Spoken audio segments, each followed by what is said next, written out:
Hello student, science world के YouTube channel पर आप सभी का स्वागत है।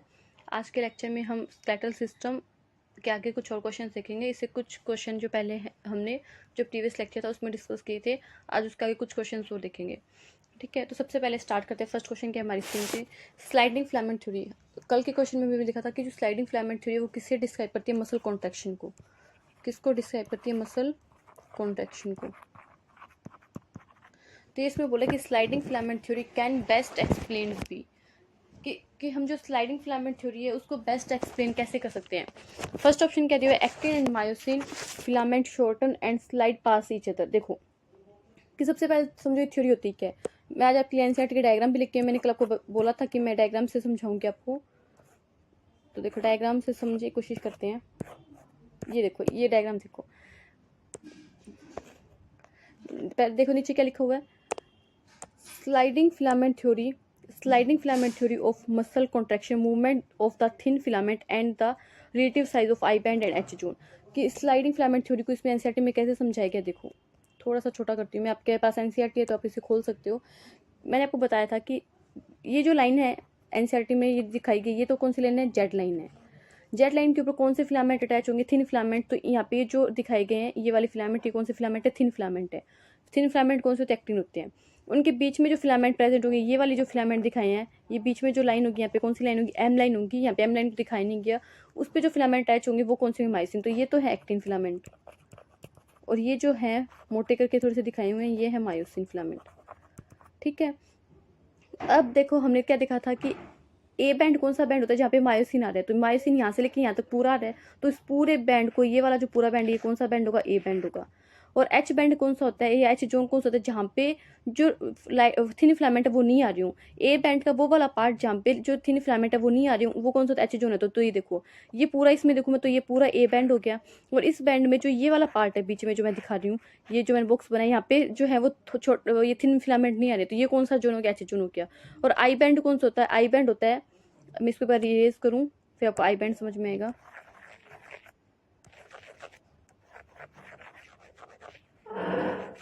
ए बैंड और एच जो तो आपको समझ में आएगा। आई बैंड कौन सा? आई बैंड वो वाला पार्ट है कि जहाँ पे सिर्फ ओनली थिन फिलामेंट हो, क्योंकि देखो थिन फिलामेंट ही पूरा इतना बड़ा है थिन फिलामेंट, और पर इस थिन फिलामेंट में बीच में क्या आ गया? ये मोटे वाले फिलामेंट आ गया, यानी मायोसिन आ गए। तो मैं थिन फिलामेंट का ओनली वही वाला पार्ट लेना है जहाँ पे ओनली थिन फिलामेंट हो, ओनली एक्टिन हो यहाँ तक ओनली। तो ये वाला बैंड कौन सा हो जाएगा? आई बैंड हो जाएगा। तो इतना हमें समझ में आ गया। अब देखो होता क्या है कि इसमें क्या होता है कि जो ये मैंने जो बनाई ये है मायोसिन। मायोसिन पे क्या होता है? यहाँ पे ये अटैच है मायोसिन एम लाइन पे, ठीक है। और यहाँ पे पास में कौन सी लाइन होगी? जेड लाइन होगी। और जेड लाइन पे कौन अटैच होगा? यहाँ पे एक्टिन। तो क्या होता है, ये एक्टिन जो है वो अंदर की तरफ खींच जाता है, मतलब यहाँ पे की जगह क्या आ जाता है? एक्टिन किस पे अटैच है? जेड लाइन पे अटैच है। तो जैसे ही एक्टिन अंदर की तरफ खींचेगा तो जेड लाइन भी अंदर की तरफ खींचेगी, तो जेड लाइन यहाँ पे आ जाएगी और एक्टिन यहाँ पे ऐसे आ जाएगा। मतलब जो है कि वो क्या हो जाएगा? सार्कोमेर छोटा हो जाएगा। देखो कॉन्ट्रैक्टिंग में दिखाया पहले, देखो मैं इसको इरेज करके दिखा रही हूँ पूरा आपको अच्छी तरह से।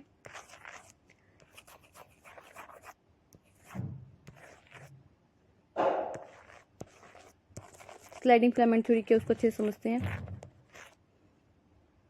देखो पहले तो क्या, ये पूरी लंबाई है, इतनी लंबाई है सार्कोमेर की, ये पूरी इतनी सार्कोमेर की लंबाई दी है। बाद में क्या कॉन्ट्रैक्शन हो गया, तो क्या हो गया कि सार्कोमेर छोटा हो गया। अब सार्कोमेर इतना ही है, अब इसकी लंबाई इतनी होगी। पहले इतनी थी, अब क्या होगी? इतनी होगी। तो सार्कोमेर छोटा हो गया, अब ये और छोटा हो गया, मैक्सिमली कॉन्टैक्ट हो गया, तो इसकी लेंथ क्या होगी? और छोटी हुई। अब कैसे छोटी हुई? देखो कि क्या हुआ कि जो देखो पहले तो एक्टिन फिलामेंट इतनी दूरी पे थे, इनके बीच में पहले इतनी दूरी थी एक्टिन फिलामेंट की। मैं दूसरे कलर से दिखाऊं, पर्पल से। तो पहले तो एक्टिन फिलामेंट के बीच में इतनी दूरी थी, अब क्या हुआ? एक्टिन फिलामेंट पास में आए तो इनके बीच की दूरी कम हो गई, और जब और ज्यादा कांटेक्ट हुई तो ये एक दूसरे के ऊपर ही स्लाइड करके इनके बीच की दूरी और कम हो गई। बट ये छोटे नहीं हुए। मान लो कोई चीज आप उसको पकड़ के खींच रहे हो तो उसकी लेंथ छोटी नहीं हो रही है, बट वो एक दूसरे के पास आ जाती है। तो इसमें आपको ध्यान रखना कि शॉर्टन कहीं पे भी लिखा हो जाए कि मायोसिन फिलामेंट छोटा होगा, एक्टिन फिलामेंट छोटा होगा, तो शॉर्टन कोई भी फिलामेंट नहीं होता। ना ही मायोसिन फिलामेंट शॉर्ट होता है, ना ही एक्टिन फिलामेंट शॉर्ट होता है। होता क्या कि जो मायोसिन के ऊपर क्या होता है? एक्टिन स्लाइड कर जाता है। मैं आपको एक और डायग्राम से समझाती हूँ। देखो ये क्या लिखा हुआ है? Stages of cross bridge formation of head and breaking of cross bridge, कि कैसे स्लाइड होता है। देखो कि सबसे पहले मैंने बताया था ये क्या है? ये है मायोसिन, मायोसिन का फिलामेंट है। मायोसिन फिलामेंट में हेड होगा और क्या होगी, टेल होगी। ये लिखो, देखो लिखा भी मायोसिन फिलामेंट में मैंने बताया था क्या होता है, एक तो एक्टिन बाइंडिंग साइट होती है और एक एडीपी को बाइंड करने की साइट होती है। तो इसने यहाँ पे एटीपी को बाइंड किया, उससे एनर्जी ली और एक्टिन को क्या कर लिया, बाइंड कर लिया। फिर क्या होता है कि यहाँ पे जब ये क्या होता है, मायोसिन होता है एक्टिन से जुड़ जाता है तो उसे बोलते हैं क्रॉस ब्रिज। तो यहाँ पे क्या हो गया, क्रॉस ब्रिज का फॉर्मेशन हो गया। हमें ध्यान रखना क्रॉस ब्रिज किसे बोलते हैं, जब एक्टिन मायोसिन जब मायोसिन होता है वो एक्टिन को पकड़ लेता है, एक्टिन के ऊपर जो मायोसिन बाइंडिंग साइट होती है उस साइट पे आके जब मायोसिन जुड़ जाता है तो क्रॉस ब्रिज का फॉर्मेशन होता है। और ये मायोसिन का हेड है, मायोसिन के हेड ने एक्टिन को पकड़ लिया। अभी यहाँ पे क्या हो गया, क्रॉस ब्रिज का फॉर्मेशन हो गया। उसके बाद में क्या होता है कि इसके पास एनर्जी तो है, तो अभी देखो इसने क्या किया कि एक्टिन के फिलामेंट को पकड़ के इसको अंदर खींच लिया। देखो इसे बोलते हैं पावर स्ट्रोक, स्लाइडिंग या रोटेशन। इसी क्या बोलते हैं, पावर स्ट्रोक बोलते हैं, स्लाइडिंग या रोटेशन बोलते हैं कि मायोसिन ने एक्टिन के फिलामेंट को अपने ऊपर स्लाइड कर दिया, ठीक है। और एडीपी और इनऑर्गेनिक फॉस्फेट है जो उससे हट गए। फिर वापस से क्या हुआ कि क्रॉस ब्रिज टूट जाएगा, इसको अंदर खींच लिया, फिर वापस से इसको एटीपी मिलेगा तो वापस से इसको पकड़ेगा और वापस को इससे अंदर खींच लेगा। तो ये क्या होती है, ये होती है स्लाइडिंग फिलामेंट थ्योरी में क्रॉस ब्रिज कैसे बनता है, पावर स्ट्रोक कैसे होता है। तो हमें ध्यान रखें कि जो है क्या बोलते हैं कि ना तो वो थिन फिलामेंट छोटा होगा, ना ही थिक फिलामेंट छोटा होगा। कोई भी फिलामेंट जो है वो छोटा नहीं होगा, किसी की भी लेंथ कम नहीं होगी। बट क्या होगा कि जो थिन फिलामेंट है वो जो थिक फिलामेंट है उसके ऊपर स्लाइड कर जाएगा, जिससे क्या होगा कि वो जो सार्कोमीर है उसकी लेंथ छोटी हो जाएगी और मसल में कॉन्ट्रैक्शन हो जाएगा। आई होप आपको समझ में आएगा और ये डायग्राम भी आपको समझ में आएगा कैसे क्रॉस ब्रिज है। क्रॉस ब्रिज उसे बोलते हैं जब मायोसिन है एक्टिन की बाइंडिंग साइड पे क्या कर लेते हैं, उसे पकड़ लेते हैं ना, तो वो जो उनके बीच में ब्रिज बनता है उसे बोलता है क्रॉस ब्रिज। और रोटेशन क्या होता है कि मायोसिन रोटेशन या फिर पावर स्ट्रोक क्या होता है कि मायोसिन के हेड का एक्टिन के अपने ऊपर ऐसे खींचना अंदर की तरफ, इसे क्या बोलते हैं, पावर स्ट्रोक बोलते हैं। तो आपको एनसीईआरटी के मैंने 2 डायग्राम समझाए हैं कि आपको समझ में आएगा कि एनसीईआरटी के दोनों डायग्राम, एक तो मैंने पावर स्ट्रोक वाला मतलब क्रॉस ब्रिज फॉर्मेशन और एक ही सार्कोमेर में कॉन्ट्रैक्शन कैसे होता है। ये 2 सार्कोमेर दिखाए, एक सार्कोमेर ये एक सार्कोमेर ये हो जाएगा, ठीक है। यहाँ से लेके यहाँ तक एक सार्कोमेर जिसमें आई बैंड और ए बैंड, फिर यहाँ पे सार्कोमेर आ जाएगा। और सार्कोमेर होता है कि अगर आप एनसीईआरटी में देखोगे तो ये देखो, ये सार्कोमेर ये जो है ये है माइक्रोस्कोप के नीचे। जब हम मसल को माइक्रोस्कोप के नीचे देखते हैं ना, मसल को माइक्रोस्कोप के नीचे देखिए तो ऐसे स्ट्राइएशंस दिखेंगे हमें। ये देखो लिखा भी हुआ है, diagram represented anatomy of muscles fibre showing A sarcomere. और दूसरा भी सार्कोमियर, ये तो है मसल, जब हम उसके नीचे देखते हैं क्या बोलते हैं माइक्रोस्कोप के नीचे तो हमें ऐसे दिखेंगे, ऐसे स्ट्राइएशंस दिखेंगे। और ये स्ट्राइएशंस है क्यों, ये दिखाए हुए देखो, ये पूरा जहाँ तक देखो, पूरे जहाँ तक मोटे वाले बैंड आ रहे हैं, मोटे वाले बैंड क्या, मोटे वाले फिलामेंट है, उसे तो हमने क्या बोल दिया, ए बैंड बोल दिया, ठीक है। और ए बैंड का वो वाला पार्ट जहाँ पे थिन फिलामेंट नहीं है, ऊपर वाले फिलामेंट कौन से थिन फिलामेंट है, ए बैंड का वो वाला पार्ट जहाँ पे कोई भी थिन फिलामेंट प्रेजेंट नहीं, उसे तो हमने बोल दिया एच जोन। और ए बैंड कौन सा, चाहे ए बैंड को कोई फर्क नहीं पड़ता, उसके अंदर ये थिन फिलामेंट भी आ रही है। ए बैंड वहां तक जाएगा जहाँ तक मोटे वाले फिलामेंट है, उसके अंदर चाहे थिन फिलामेंट आए चाहे ना आए। ए बैंड तो पूरा बैंड होगा जिसमें थिन फिलामेंट भी आए तो भी ए बैंड को कोई फर्क नहीं पड़ता। बट एच जोन को फर्क पड़ता है। एच जोन कौन सा वाला पार्ट होगा, एच जोन सिर्फ वो वाला पार्ट होगा जिसमें थिन फिलामेंट नहीं आ रहे हैं। और आई बैंड कौन सा होता है, आई बैंड होता है थिन फिलामेंट का वो वाला पार्ट जहाँ पे सिर्फ ओनली थिन फिलामेंट, क्योंकि आप देखो कि आई बैंड ओनली इतने को मार्क किए, सिर्फ इतने को, क्योंकि इसके आगे देखो आप देखोगे तो एनसीईआरटी में दिखाई नहीं, यहाँ से पूरे आगे मोटे वाले फिलामेंट स्टार्ट हो जाएंगे, मायोसिन स्टार्ट हो जाएंगे। तो आई बैंड कहते हैं कोई बात नहीं, मैं तो डर के रह लूंगा, मोटे वाले फिलामेंट को ज्यादा जगह चाहिए तो उसे ले लेने दो, चाहे मैं इसके अंदर जा रहा हूँ, बट मैं फिर भी इसको आई बैंड के अंदर कंसीडर नहीं करूंगा। आई बैंड ओनली वो होगा जहाँ पे ओनली थिन फिलामेंट प्रेजेंट है। जैसे एच जोन में ओनली मोटे वाले फिलामेंट प्रेजेंट है ना, ये मायोसिन, वैसे आई बैंड में क्या होता है, ओनली थिन फिलामेंट प्रेजेंट होते हैं। ये जब ये अंदर जाता है ना ये मायोसिन वाला मॉलिक्यूल, तो यहाँ पे सिर्फ हमें इतना इतना ही मार्क करेंगे ये इसको आई बैंड को, ये वाला पार्ट नहीं लेंगे एक्टिन का, ये वाला पार्ट नहीं लेंगे, ठीक है। तो ये होती है एक सार्कोमेर की यूनिट, उसमें कहते हैं हाफ आई बैंड आ जाता है। ये पूरा का पूरा देखो, इसको मैं इरेज करूँ तो दिखाया है आपको ये सार्कोमेर। अब देखो इसमें क्या आ जाएगा, इसमें एक हाफ आई बैंड आ जाएगा, इतना हाफ आई बैंड आ जाएगा। ये देखो ये पूरा सार्कोमेर है ना, तो इसमें आई बैंड ये पूरा इतना है, तो इसमें हाफ आई बैंड आ रहा है, देखो इतना हाफ आई बैंड आ रहा है, हाफ आई बैंड आ रहा है, पूरे का पूरा ए बैंड आ रहा है, प्लस ए बैंड आ रहा है पूरे का पूरा। और यहाँ पे देखो ये क्या रहा है, इतना आधा आई बैंड आ रहा है, पूरा आई बैंड यहाँ तक है, तो हमने इतना ही काउंट किया, तो इतने क्या जाएगा, हाफ आई बैंड आ जाएगा, ठीक है। आई होप आपको समझ में आएगा। मैं समझाने की कोशिश की आपको कि मसल कॉन्ट्रैक्शन की स्लाइडिंग फिलामेंट थ्योरी कैसे हम समझ सकते हैं डायग्राम के थ्रू एनसीईआरटी के। उनको क्वेश्चन को रीड करते हैं, स्टार्ट करते हैं पढ़ना। क्या बोला, actin and myosin filament shorten. मैंने बताया कि शॉर्ट तो कोई भी फिलामेंट होगा ही नहीं। Actin and myosin filament do not shorten, yes do not shorten, but rather slide past each other, yes slide करके एक दूसरे के पास में आ जाएंगे। जो एक्टिन फिलामेंट है वो मायोसिन के ऊपर स्लाइड कर जाएगा, बट ये छोटे नहीं हो। तो यही बेस्ट मुझे तो लग रहा है, इसका स्टेटमेंट आगे और पढ़ लेते हैं। वेन मायोफिलामेंट मैंने आपको कल भी बताया था, मायोफिलामेंट कौन से हैं, 2 है मायोफिलामेंट हमारे पास में, एक तो है एक्टिन और एक है मायोसिन। मायोसिन तो थिक थोड़ा सा, और ये जो एक्टिन है वो क्या थिन है। When myofilament slide past each other myosin filament shorten. अब इसने क्या बोलते हैं, मायोसिन छोटा कोई भी फिलामेंट नहीं होगा। When myofilament slide past each other actin filament shorten. देखो स्लाइड पास ईच अदर होंगे, बट ये बाद में ऐसे बोल रहे हैं कि कहीं पे बोल रहे हैं मायोसिन फिलामेंट छोटा है, कहीं पे बोल रहे हैं एक्टिन फिलामेंट छोटा है, बट छोटा कोई भी पार्ट नहीं, कोई भी फिलामेंट नहीं होगा। जो एक्टिन फिलामेंट है वो मायोसिन के ऊपर स्लाइड कर जाएगा। और कैसे पावर स्ट्रोक होगा, क्रॉस ब्रिज फॉर्मेशन कैसे होगा वो हमने देखा। सार्कोमियम में क्या होता है, हाफ आई बैंड होता है, एक पूरा ए बैंड होता है और हाफ आई बैंड होता है। ए बैंड का होता है जहाँ पे पूरा का पूरा मायोसिन का जो फिलामेंट होता है वहाँ पे होता है, चाहे उसमें थिन फिलामेंट आए।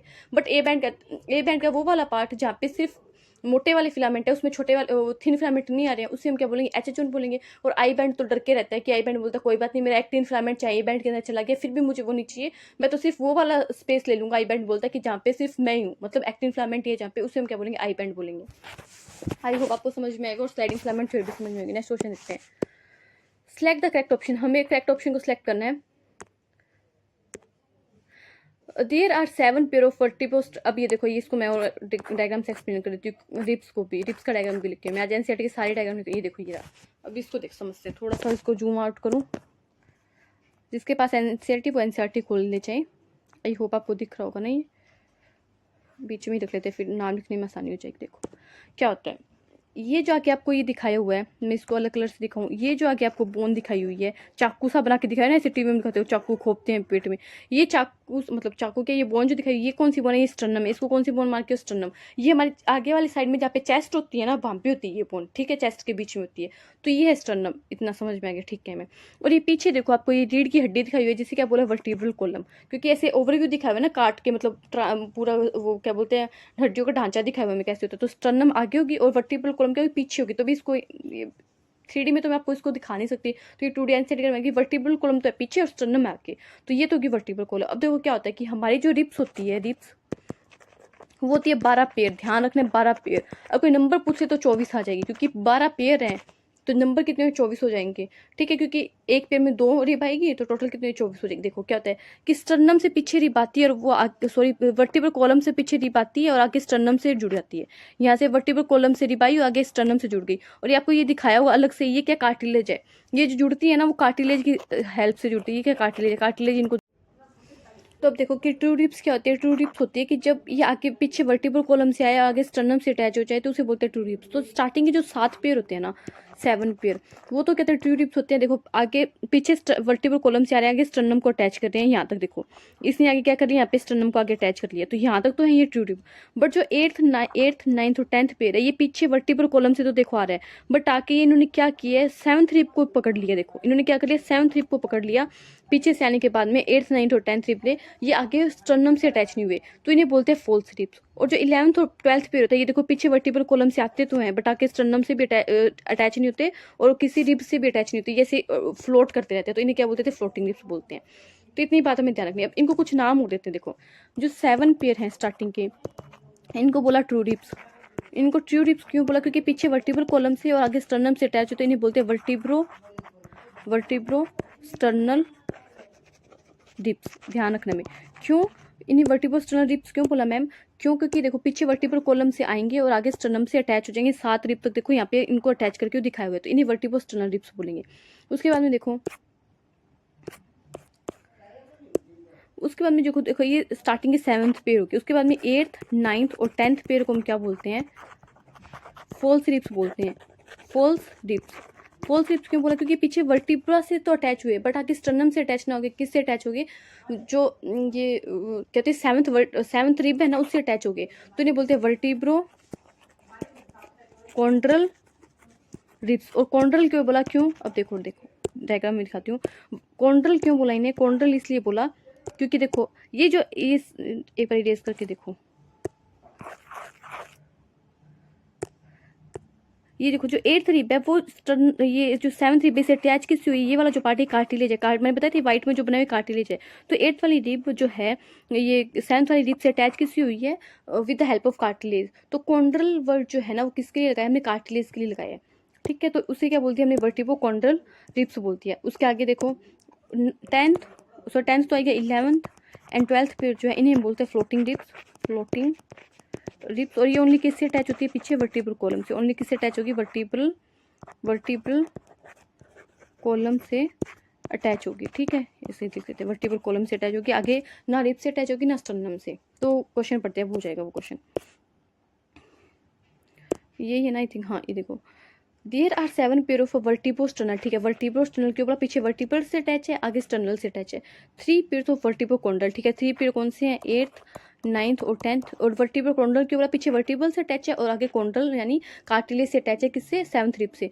And 2 pairs of vertebral ribs, ठीक है, वर्टिब्रल रिब्स भी बोलते हैं या फिर क्या बोलते हो, फ्लोटिंग रिब्स भी बोलते हो। वर्टिब्रल रिब्स क्यों बोला, क्योंकि ओनली वर्टिब्रा से ही अटैच है, आगे स्टर्नम से अटैच नहीं हुए, ना ही किसी रिब से अटैच हुए।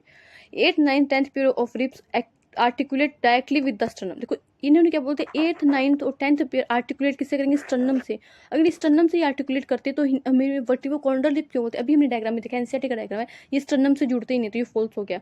11th and 12th pair of ribs are connected to the sternum. इन्होंने क्या बोलते हैं, स्टर्नम से कनेक्ट करेंगे, तो फ्लोट करते रहते हैं, ये किसी से भी कनेक्ट नहीं करते, हवा में झूलते रहते हैं, तो फ्लोट करता भी, तो फ्लोटिंग रिब्स बोला। Each rib is a flat thin bone and all the ribs are connected dorsally to thoracic vertebra and ventrally to the sternum.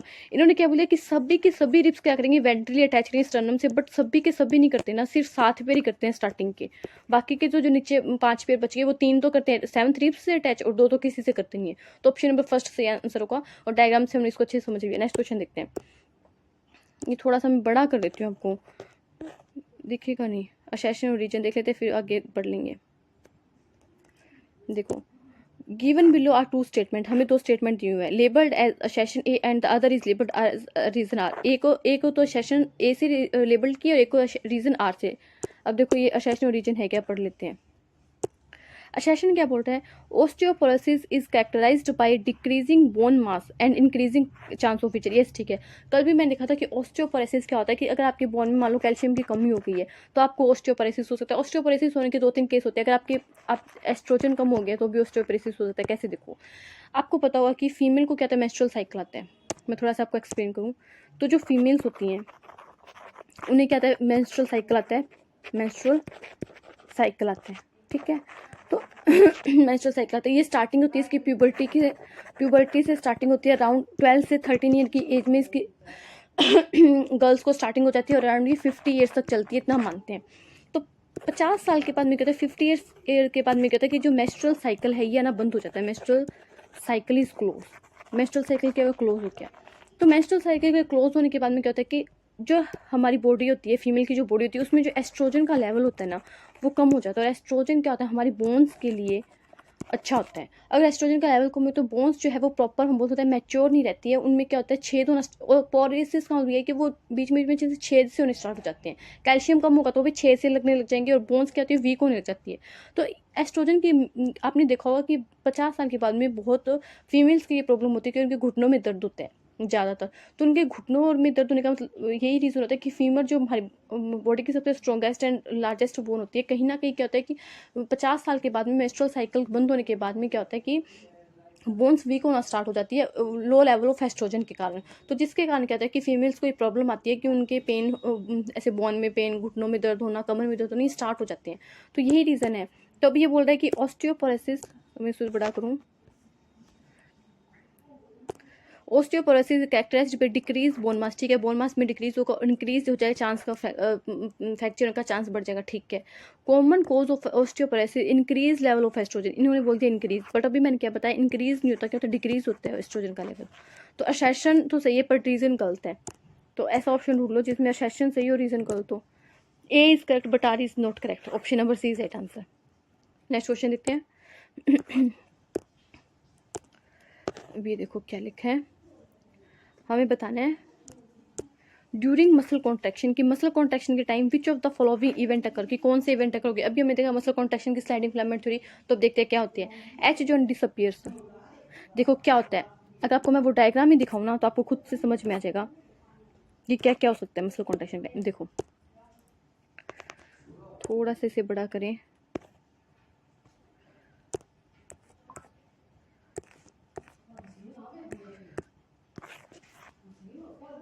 देखो यहाँ पे क्या एच जोन इतना है, एच जोन कितना है, ये रहा एच जोन, ठीक है। उसके बाद में एच जोन इतना हो गया, और इसमें तो आपको एचजोन दिख रहा है, मैंने कहा था ए बैंड का वो वाला पार्ट जहाँ पे एक्टिन फिलामेंट नहीं आनी चाहिए, बट आपको यहाँ पे एक्टिन फिलामेंट ओवरलैप हो गया, एचजोन यहाँ पे गायब भी हो गया, एचजोन डिसअपियर। जब मैक्सिमल कॉन्ट्रैक्शन होता है तो उस केस में क्या होता है कि एचजोन जो है वो गायब हो जाता है, तो ठीक है एचजोन गायब हो जाएगा, ठीक है। अब आप देखो इसमें कि जो ए बैंड है, पहले फिर वो क्वेश्चन ही देख लो, फिर मैं आपको आगे एक्सप्लेन करूंगी कि क्वेश्चन क्या बोलना चाह रहा है।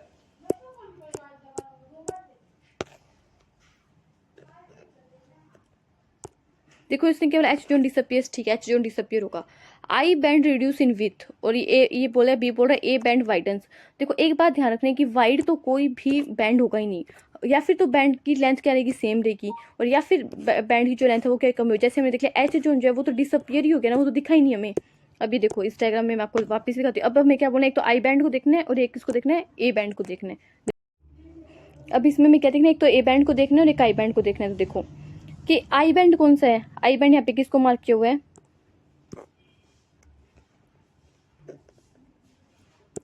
ये हमारा आई बैंड। तो यहाँ पे आई बैंड की लेंथ ये है, जहाँ पे क्या होता है आई बैंड, कौन सा बैंड होता है, आई बैंड वो वाला पार्ट होता है जहाँ पे सिर्फ थिन फिलामेंट होता है। बट इसमें देखो आई बैंड सिर्फ इतना सा रह गया, सिर्फ इतना सा, और इसमें तो आई बैंड बचा ही नहीं इसमें, क्योंकि थिन फिलामेंट यहाँ पे भी पूरे थिक फिलामेंट है, यहाँ पे भी थिक फिलामेंट, तो आई बैंड बचा ही, तो आई बैंड छोटा होगा, ये भी स्टेटमेंट सही है। और जो ए बैंड होता है उसका, उसमें कोई भी चेंजेस नहीं आता, क्योंकि देखो ए बैंड कौन सा है, ए बैंड ये वाला पार्ट है जहाँ पे ओनली क्या थिक फिलामेंट है, उसको कोई फर्क नहीं पड़ता थिन फिलामेंट आ रहे हो। तो यहाँ पे भी देखो ए बैंड यही रहा सेम, और यहाँ पे भी ये रहा ए बैंड सेम, तो ए बैंड की लेंथ में कोई फर्क नहीं आता, ए बैंड रिमेन्स सेम, ठीक है, ए बैंड रिमेन्स सेम। अगले पेज पे आई बैंड शॉर्टन, या फिर तो शॉर्टन हो जाएगा, वो बहुत ज़्यादा कॉन्टैक्ट हुआ तो गायब भी हो जाएगा, और एच जोन शॉर्टन, और ए बैंड नो चेंज। ये तीन चीज़ है, वाइड तो कोई भी चीज़ होगी नहीं, तो ये तीन चीज़ें हमें गांठ बांध के ध्यान रखनी है। और कोई भी फिलामेंट छोटा नहीं होगा, filament length remain same, filament की लेंथ में कोई चेंजेस नहीं है, ये इतनी बात ध्यान रखनी है हमें, ठीक है। तो वो क्वेश्चन देखते हैं हम, उसमें क्या बोल रहे हैं, ये रहा, देखो कि एच जोन डिसअपियर हो जाएगा, ठीक है एच जोन डिसअपियर हो जाएगा, कॉन्ट्रैक्शन। ए बैंड वाइडर नहीं, ए बैंड वाइड होगा ही नहीं। I band reduce in with, ठीक है आई बैंड छोटा हो जाएगा। Myosin hydrolyse ATP releasing ADP, अभी हमने देखा था पावर स्ट्रोक के टाइम में क्या होता है कि जब उसको अंदर पकड़ खींचते हैं तो मायोसिन बाइंड किससे करता है, जब क्रॉस ब्रिज फॉर्मेशन होता है एटीपी का हाइड्रोलाइज करके उसको एडीपी में चेंज कर देता है, और इनऑर्गेनिक फॉस्फेट में। मसल कॉन्ट्रैक्शन के लिए हमें एटीपी चाहिए होता है। Z line attach to actin are pulled inward, ठीक है वो क्या जी अंदर खिल जाएगी, पुल्ड इनवर्ड होगी। तो बस एक ही ऑप्शन गलत है, बी गलत है और सारी सही है, देख लो। जिसमें बी आ रहा है उसे छोड़ दो, इसमें बी आ रहा है ये नहीं होगा, इसमें बी आ रहा है ये नहीं होगा, ये रहा ई भी है क्या, कौन सा सही है, ए सी डी ई, ये इसमें भी बी आ रहा है, देखो इसमें भी बी आ रहा है, ये भी नहीं हो, तो A C D E only, option number C is right answer. काफ़ी अच्छे क्वेश्चन लेके आई हूँ आज मैं, थोड़े कंसेप्चुअल क्वेश्चन अगर करोगे तो अच्छा लगेगा आपको, दिमाग में ऐसे लगेगा जोर पड़ रहा है। अब देखो पहले क्वेश्चन पढ़ लो फिर मैं आपको दिखाऊंगी option. Out of X pair of ribs, अब हमें पता होना चाहिए कि out of X pair of ribs, ribs के टोटल कितने पेयर होते हैं।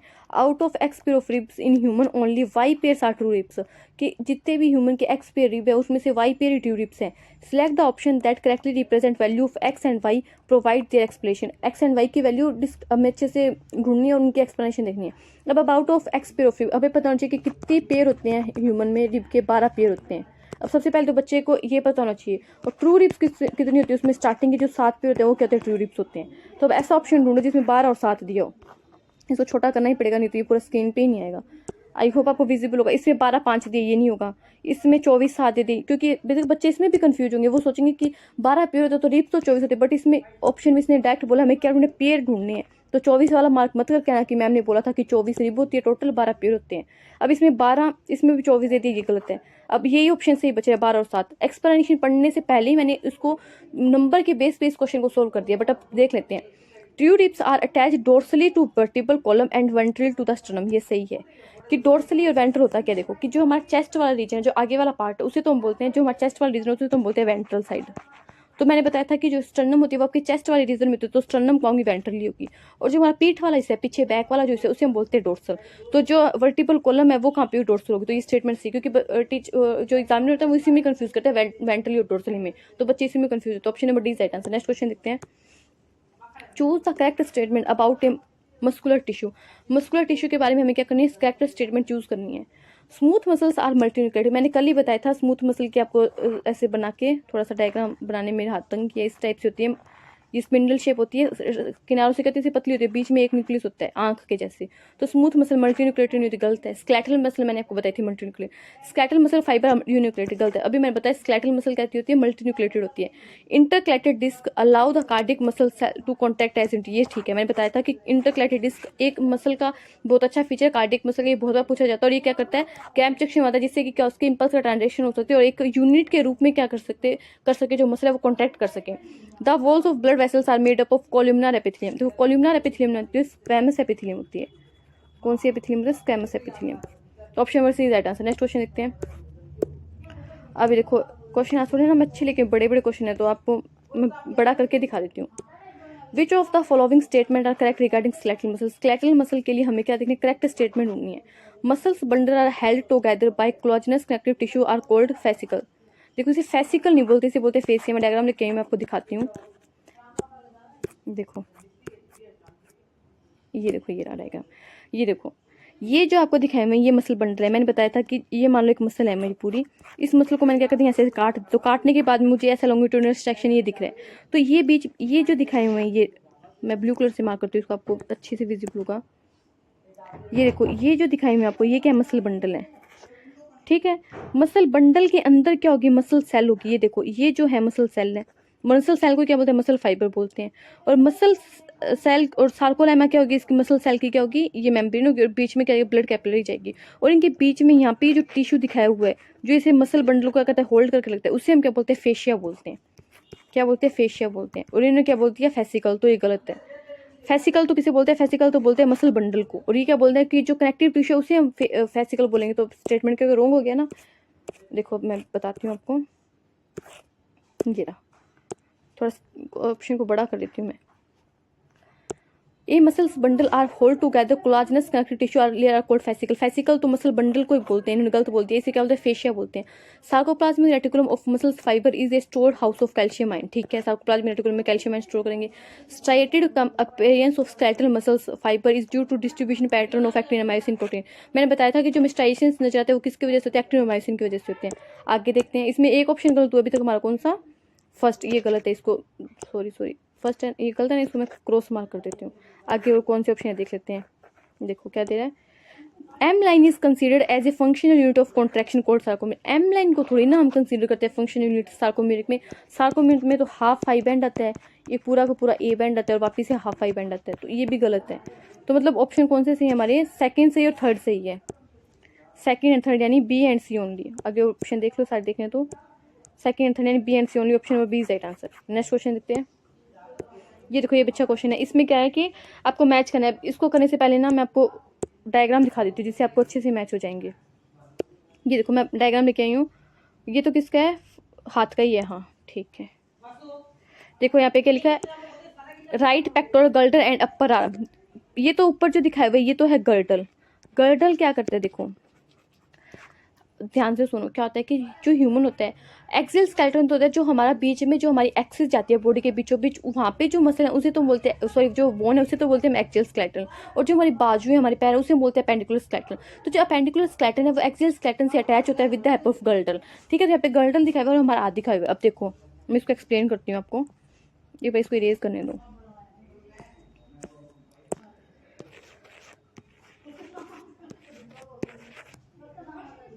देखो यहाँ पे आपको एक ट्रायंगुलर बोन दिख रही होगी, ये बोन दिख रही होगी ऐसे ट्रायंगुलर की शेप में, फ्लैट बोन ट्रायंगुलर, इसे बोलते हैं स्कैपुला। और ये जो आपको बोन दिख रही है, आप अपने यहाँ पे अटैच, आपने अपनी गर्दन पे यहाँ पे ऐसे ना हाथ लगा के देखो, जहाँ पे आपकी कॉलर आती है, आप शर्ट पहनते हो, तो इसे बोलते भी अपनी कॉलर बोन ही है, ठीक है। इसे क्या बोलते हैं, इसे बोलते हैं कॉलर बोन, कॉलर बोन, ठीक है। और कॉलर बोन और स्कैपुला मिलके क्या बनाते हैं, गर्डल बनाते हैं। कौन सा गर्डल, पेक्टोरल गर्डल। देखो मैं बताऊं आपको, तो पेक्टोरल गर्डल में दोनों साइड होंगे, एक लेफ्ट वाली साइड होगा, एक राइट साइड होगा। पेक्टोरल गर्डल में आती है टोटल 4 बोन, 2 तो आ जाएगी राइट साइड में और 2 आ जाएगी लेफ्ट साइड में, ठीक है। राइट साइड में दोनों कौन सी, एक तो ये क्लेविकल बोलते हैं, इसे बोलते हैं कॉलर बोन, जो मैंने आपको दिखाई, आप कॉलर पे यहाँ पे टच करके भी देख सकते हैं, आपको एक बोन फील होगी, ऐसे कर्वेचर्स होगा, मैं आपको दिखाऊंगी। और एक आ जाएगी, इसे कॉलर बोलते हैं, और दूसरी आ जाएगी स्कैपुला। आप पीछे अपने टच करके देख लो, आपको पता चल जाएगा, ऐसे एक फ्लैट बोन है आपके पीछे उभरी हुई है, तो उसे क्या बोलते हैं, स्कैपुला बोलते हैं। तो देखो थोड़ा सा बड़ा करते हैं इसे, ये देखो यहाँ पे मार्क भी किया उन्होंने, मैं देखा ही नहीं। ये देखो, ये तो जो इन्होंने बोन दिखाई है, मैं इसको इरेज करूँ एक बार के लिए।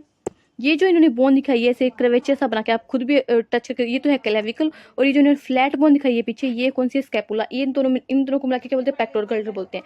उसके बाद में यहाँ पे स्कैपुला में क्या पे क्या होती है, कैविटी होती है। इस कैविटी का नाम है ग्लिनोइड कैविटी, ग्लिनोइड कैविटी। इस ग्लिनोइड कैविटी में क्या होता है कि जो हमारी हाथ है उसका जो फर्स्ट बोन है, ये वाली फर्स्ट बोन ह्यूमरस आके अटैच हो जाती है। तो यहाँ पे जो जॉइंट बनता है उसे हम कौन सा जॉइंट बोलते हैं, बॉल एंड सॉकेट जॉइंट। ये भी ध्यान रखें, बॉल एंड सॉकेट जॉइंट, ठीक है। जो एक टाइप का साइनोवियल जॉइंट है जिसमें बहुत ज़्यादा मूवमेंट होती है, 360 डिग्री मूवमेंट। हमारी बॉडी का सबसे ऐसा जॉइंट जिसमें सबसे ज़्यादा मूवमेंट होती है वो बॉल एंड सॉकेट जॉइंट है। तो स्कैपुला की ग्लिनोइड कैविटी में यहाँ पे आके क्या हो जाती है कि जो यहाँ पे ह्यूमरस है वो अटैच हो जाती है, ठीक है। ये स्कैपुला हो गया, ये ट्रायंगल शेप, यहाँ पे ग्लिनोइड कैविटी आ गई और क्लेविकल आ गया और ये ह्यूमरस आ गई। उसके बाद में दो बोन होती है, एक होती है रेडियस और एक होती है अल्ना। देखो अल्ना होती है अंदर की साइड, ये तो होती है इनर। कल भी हमने ऐसे क्वेश्चन सोल्व किया था कि इनर कौन सी होगी, अल्ना होगी। जो छोटी वाली होती है ना उंगली, वो बोलते हैं, वो छोटी वाली उंगली को हम बोलेंगे अंदर की साइड है, क्योंकि जब अपना हाथ देखोगे तो अंदर की साइड जो उंगली आएगी वो छोटी वाली आएगी बॉडी की तरफ, और अंगूठा बॉडी से बाहर की तरफ आएगा। तो अंदर की तरफ जो बोन होगी वो तो होगी अल्ना, रेडियस जो होगी वो बाहर की तरफ बोन होगी। तो ये दो लोअर आर्म की बोन होगी और ह्यूमरस अपर आर्म की बोन होगी। उसके बाद में देखो, उसके बाद में जो होता है, थोड़ा सा बड़ा करके दिखाऊं आपको, हाथ हथेलियों की बोन दिखाती हूँ। देखो ये आ गया आपकी रिस्ट। रिस्ट मतलब कलाई, कलाई की जो बोन होती है उसे तो बोलते हैं कार्पल्स, ठीक है। और ये नंबर में कितनी होती है, आपको ध्यान रखना हो तो आप ध्यान रख सकते हो नंबर में ये बोन कितनी होती है।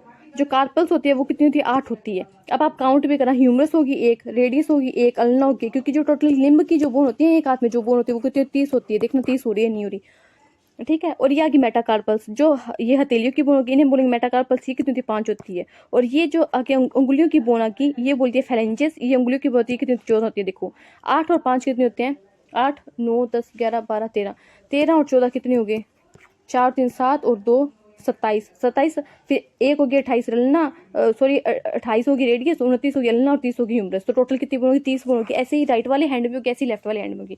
तो अभी हमें क्या ध्यान है, हमें रिस्ट की बोन होती है कार्पल्स, हथेलियां की जो बोन होती है, पाम की जो बोन होती है वो होती है मेटाकार्पल्स, और जो फ्लेंजेस होती है वो होती है उंगलियों की बोन। ऊपर आएगी ह्यूमरस और नीचे जो आएगी वो आएगी रेडियस, और अल्ना अंदर वाली साइड होगी, रेडियस बाहर वाली साइड होगी। और जो ट्रायंगुलर बोन आएगी एक फ्लैट वो होगी स्कैपुला, और एक कर्वेचर्स वाली बोन आएगी वो होगी क्लेविकल, उसे कॉलर बोन भी बोलते हैं। और कौन सी कैविटी होगी, ग्लिनोइड कैविटी में क्या होगी, अटैच होगी ह्यूमरस स्कैपुला के, और क्या होगी वहाँ पे कौन सा जॉइंट आएगा, बॉल एंड सॉकेट जॉइंट। इतनी बातें में ध्यान रखनी है। अब देखो वो क्वेश्चन कर लेते हैं,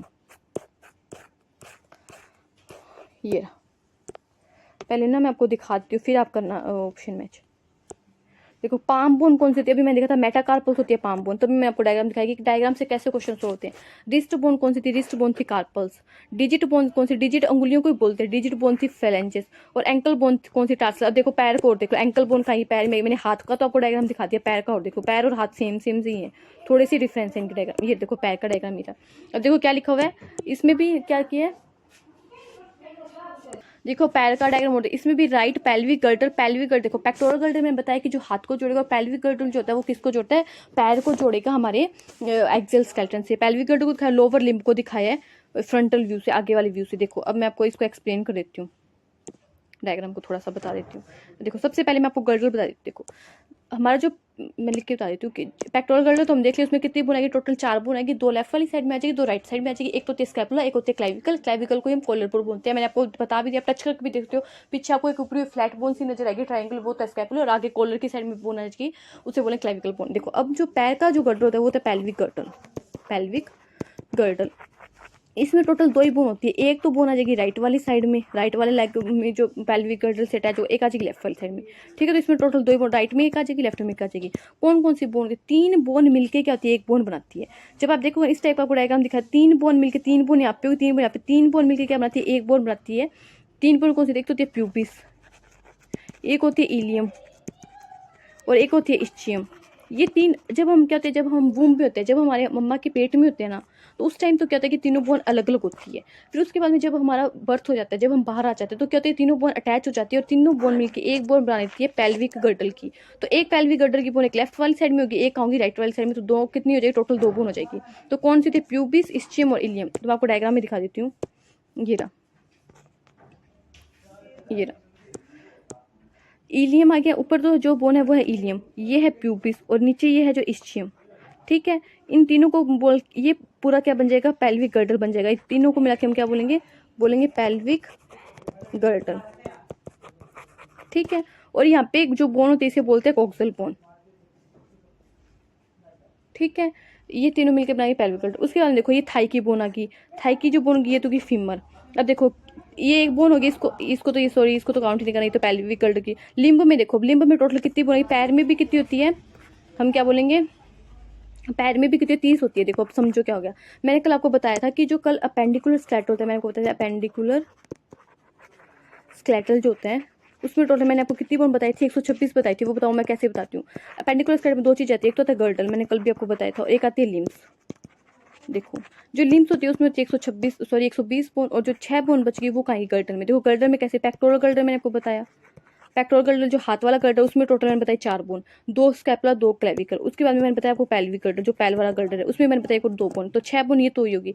लिम्ब में देखो, लिम्ब में दो चीज़ आती है, एक होता है हैंड और एक आता है आपका फुट या पैर बोल दो, लेग बोल दो। तो हैंड में टोटल आएगी 60। 60 कैसे, अभी मैंने आपको पॉइंट करके बताई थी, एक हाथ में 30 है तो एक हाथ में 30 है तो दूसरे हाथ में भी 30, तो हैंड की टोटल बोन आएगी 60। और फुट में भी टोटल बोन कितनी होती है, 60 होती है। एक हाथ एक पैर में भी 30 बोन, दूसरे पैर में भी 30 बोन, तो ये टोटल कितनी होगी, 120 बोन ही होगी और 6 बोन ही होगी। तो अपेंडिकुलर स्केलेटल में 126 बोन मैंने आपको काउंट करके दिखा दी कैसे होती है। अब उनके नाम और देख लेते हैं, पैर की बोन के, हाथ की बोन तो देख ली हमने सारी, पैर की बोन रहेगी वो देख लो। देखो फीमर होती है एक, तो फर्स्ट आ जाएगी फीमर, सेकंड आ जाएगी पटेल। अब देखो क्या होता है कि एल्बो में वहाँ पे हमने कोई भी बोन नहीं देखी थी, बट यहाँ पे हम एक ध्यान रखना है, स्पेशल नी की जो बोन होती है उसे बोलते हैं पटेला, एक बोन नहीं होती है। और फिर होता है टीबी और फिबुला। देखो हम भी देखेंगे जो अंदर वाली साइड आएगी, एक तो होगी टीबी एक फिबुला। देखो फिबुला तो है छोटी, ये फिबुला इसको मार्क किया हुआ मैं आपको दिखाऊं दूसरे कलर से, तो फिबुला तो है ये वाली, ये तो जो बोन है ये है फिबुला, फिबुला इसको मार्क किया, टीबी इसको। तो टीबिया तो क्या होगी, स्ट्रोंगर होती है, लार्जर होती है, ध्यान रखना स्ट्रोंगर होगी और लार्जर होगी। कल क्वेश्चन ऐसा था, पूछ लेता एग्जाम में डायग्राम के बेस पे।